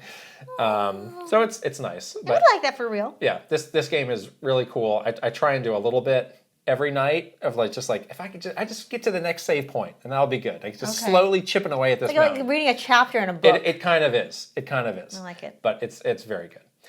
We have one more question before we get out of here from that Connor guy. I saw this Fade Channel video last night and I wondered what the origin of these were. I remember the first few were kind of hyped up by the main Nintendo accounts, but since then they've generally been relegated to the much smaller Nintendo mobile channel and push notifications from the app itself. So this is the Fire Emblem Heroes kind of update thing that they do. Nintendo Direct equivalent of like, hey, here's what's coming up in the game. Right. And they've been doing these for a number of years now. Mm-hmm. And it's true, like they did try to make a bigger deal out of these at the beginning, and I think they just realized over time, like, Well, it's some pretty crunchy updates for our dedicated fans, so Yeah. there's a lot of people who this is not for, I guess is the flip side way of looking at this. It is interesting, though, because the mobile team did get around, I'd say like 2019 or so, one of the guys in Japan who was one of the hotshots of Nintendo Direct. And it was like, oh, we have this guy now. And he's going to really... He's got big ideas. He's got some chops, and he's going to really help us do some stuff. And this was one of his projects. Right. Which, again, was, I think, why they were like, oh, we could make this a big deal. And it was like, well, it's not exactly that. I still think it's a valuable communication tool for that game, for that audience, but it's not for everybody. Sometimes, like, I see they'll also, like, have these, like, tiny, like, screenshots of spreadsheets of, like, here's the content rollout. And it's like, sorry, I forgot my microscope in the other room. I can't read this. But I think people that play this game, like, they appreciate these kinds of updates. So it works for the audience that they're trying to communicate this information to. But in terms of, like, breaking it out into a general audience, it's not happening. Right. That guy who worked on Nintendo Direct, not the nicest guy. So maybe I'm a little bit glad that he's relegated into. He was kind of mean. He was not nice. No, he was not nice Didn't at all. Not my favorite guy. No, not nice. Enjoyed working on the 19,000th Faye channel broadcast. This is like one of their buddy. This is one of their mobile games that actually is a thing, though. It's like successful. So if they can just do the minimum lift to keep supporting it to their dedicated audience, why not? Yeah. It's a whale of a game. They can make money off this. Looking for a whale. Yes. Yes. Wow, that's about all we got for today. Don't forget to check us out at patreon.com/Kit and Krysta, where you get that Dispatch spoiler cast, get the Final Fantasy VII Remake spoiler cast next month, get the Resident Evil spoiler cast. We got the story time coming up. There's so much stuff. So much exclusively exclusive content. only on Patreon. Yes, we're on the socials. We're on Twitter, Instagram, TikTok, Facebook, YouTube, Blue Sky, and Threads. If you are watching this on YouTube, we'd love if you could subscribe, give this video a thumbs up, and leave us a comment. And if you're also listening on audio like Apple Music, or excuse me, Apple Podcasts. Apple Music? You're releasing the iTunes store? You were talking about, I need to get it on my iTunes store. You're releasing like an EP or something? That's a little different, yes. When I'm putting it out on Apple Music, it's a little different. You're a little different. Yes. Your album incoming. Apple Podcasts. Why don't you subscribe there? Please. And give it a 5-star rating. And leave a written review while you're at it. Yes. Do not do it on Apple Music because we're not there. No. All right, let's shout out some wonderful Patreon community members, starting with Final Boss, Aaron Hash. There he is. Aaron Hash got a box, a surprise box, but I put it into a box that I got some groceries delivered in. So he was like, what the heck is this? You sent me some lettuce. Awesome. I sent you a Pokemon canned soup. Yeah. If you watched our latest vlog, you would know what I'm talking about. All right, superstars, Maraham, Eigenverse. Mike Chin, Ryashki. BGM Life, Link the Hero of Wins. Angela Bycroft, Thomas O'Rourke. Kyle LaBeouf, Andrew Uhas. Chili, Krishuri. Master Discord, Travis Torline. Echoladair, MSM Poke Gamer. R. Burns, Kit 10K. Adrian, Nathan Clover. The Shark Among Men, Rain Tech. Kiss My Flapjack, Paul Gale Network. Cameron, Frederick Ulf Conradson. and Katsuli Nerdy. Yeah. Yeah. Here come the One Up Club. Aaron Burgundy, Abdul Al-Jaburi. Adam the number 9 door, Adcool 2000. Age 1000, Inevelith. Ali Alejandro, Alejandro Orozco Borrego. Andrew Lobo, Andy Robinson. Angel 8, Angie Jojo. Anthony Kager, Aristu. Art 64, Astro Dev. Asurax, Awesome 46. iNeeks, Bino. Barnstorm, Bates. Berserker, Big N Gamer with a Y. Blake Mitchell, Bob Clayfin. Brandon Cooper, Brandon Kavapel. Brett Dennison, Brian Decker. Brody, Brovac Novak. Mitch, Cashew. Cedric Benson, Shadir. Chelly Squirrel, Kai X. Chris Fisher, Crispy Saurus. Christopher Lay, Chunky Conga. Colleen Finnegan, Cosmic Titan 718. Captain Alex, C Roper 17. Cynical Squid, Daffers. Dag DeLeo, Dallas Gow. Dalling Dinkum, Dachshund. Dave Sharp, Delving with Difford. Dennis M2, Devi P. Dinkum and Popicom, Doinko. Dom Bomb, Dama Bomb. Dama Bomb, Drain. Dr. Saturn, Dubs 496. Dad Life, Eccentric Tony. Edwin Makes Games, Elite Peach. Sparts 50, You and Granny Boy. Furbound, Fernie and Jess Forever. Fox Deploy, Funky Hunt. Gabriel Veliz, Gamer Likes Anime. Gamer Nerd 78, Garth the Wolf. Gartooth, Jeremy. Gianni, Gin Wolf. Guilty Phoenix 42, H3. Heyo Jose, Against Snake. Ira Bell, Iris Marin. It's Anthony Time, It's your boy J-Ho. Ivancito, J Rando. Jab Jaws, Jahari Garcia. Jake B. Jamison Eisenberg. James. James Pritchard. Jason Ball 34. J-Bar. Jeremy Swinnen. Jim Wakeland. Joe Encarnacion. Jonathan Rowe. John Comboy. Jordan Hemmerly. Joris. Joseph Gunter. Joshua Clements. Gigi Fruit. Just Kimtro. Justin Lemminger. Jay Wolf. Kalen. Callan CPU 57. Carblin. Kawa 2796. Kind PVL. Kevin Delane. K Hooper. Kilo Kibo. Kyle Gamerberry Rookie. Kyle 325. Kyle Kretzer. Kyle R. Smith. Larry Fitzpatrick. Lazy Cat for Coffee. Leo Rao. Lex. Link 9898. Linko. Litton. Luis. Luke Hayabusa Kramer. Luna B. Lynn. Macho Potato. Mac the Cat. Mad Dog 5981. Magnificent Easy G and Callie Marie. Malcolm. Mario Man 392. Marky Man 64. Mary Cohen Colson. Matt GPT. Matthias. Maverick Nate. Megan. May plus Leon. Michael Mazer. Michael O'Hara. Michael Wong. Mikey. Mikey Macaroni. Mr. Ryan 07. Motomania. Mr. Andy Pond. Mr. Beans and Dip. Mr. Bendu 101. Mute Dog the Gamer. My Tran. Nasir. Naya Fee. Nigbia Reeves. Nasuchu. Ninbendo 64. Ninja 11. Ninja Black Belt. One of a Kind. Oliver Went. Omega Index Card. Pangy. Paper Boat. Patrice Mollett. Peach Booty. Pokedigi Fan 20. Prime Factor. Prince Charmless. PS Switch. Punky. PS Switch. Quintet. Rowan Kwanov. Rob M. Rob O. Rob Y. Robbie DLC. Romsky 113. Rocks. RT64. Ryan Haas. Ryanetta. Sage Gamer. Salskin 20XX. Scott Seward. Sebastiano Garase. Sega. Sharif Jackson. Shinryu. Shiny Elizabeth. Slowbro. Shump. Schnozzle. Spicy Poo. Spicy Munchkin. Star Fox Melancholy. Stephen Rockoff. Stuart Bradley. Pseudo Priest. Switching it up underscore. Sritak. Tales of Link. Tammer Rhymes with Hammer. Tandem. Tay 120 and 64. TCGN21P. Teal Fox 64. The Hyro Hero. The Keggers. The Quiet One. The Sero T. Thomas Alvarez. Three Rivers. Tickle My Dinkum. Token 777. Tom Shink. Torcheeks. Totally Joed. Todamaro. Joey. Trevor Collins. Tugs Puppy Bear. Tusku. Tyler Geis. Victor MK. Vidge Victor. Vinio Games. Vinny to the K. Viridian. Virtual Bot. Waffles. WG Grizzy. Wicked Davy. Zachary S. Zenda. Zelgaroth. Zapati. And Zero Link. Whoa. There was much made of the Rob Coalition. Rob M, Rob O, and Rob Y. Yes, what about But what them? about the Michael Coalition? We have Michael Mazer, Michael O'Hara, Michael Wong, and Mikey Macaroni. Whoa. They actually outnumber the Rob. They outnumber the Rob. So if there's another Rob out there who wants to even the score, If there's a fight in the alley, you know what to do. In the streets of Raccoon City, the Mikes will beat the Robs. Mikes and Robs.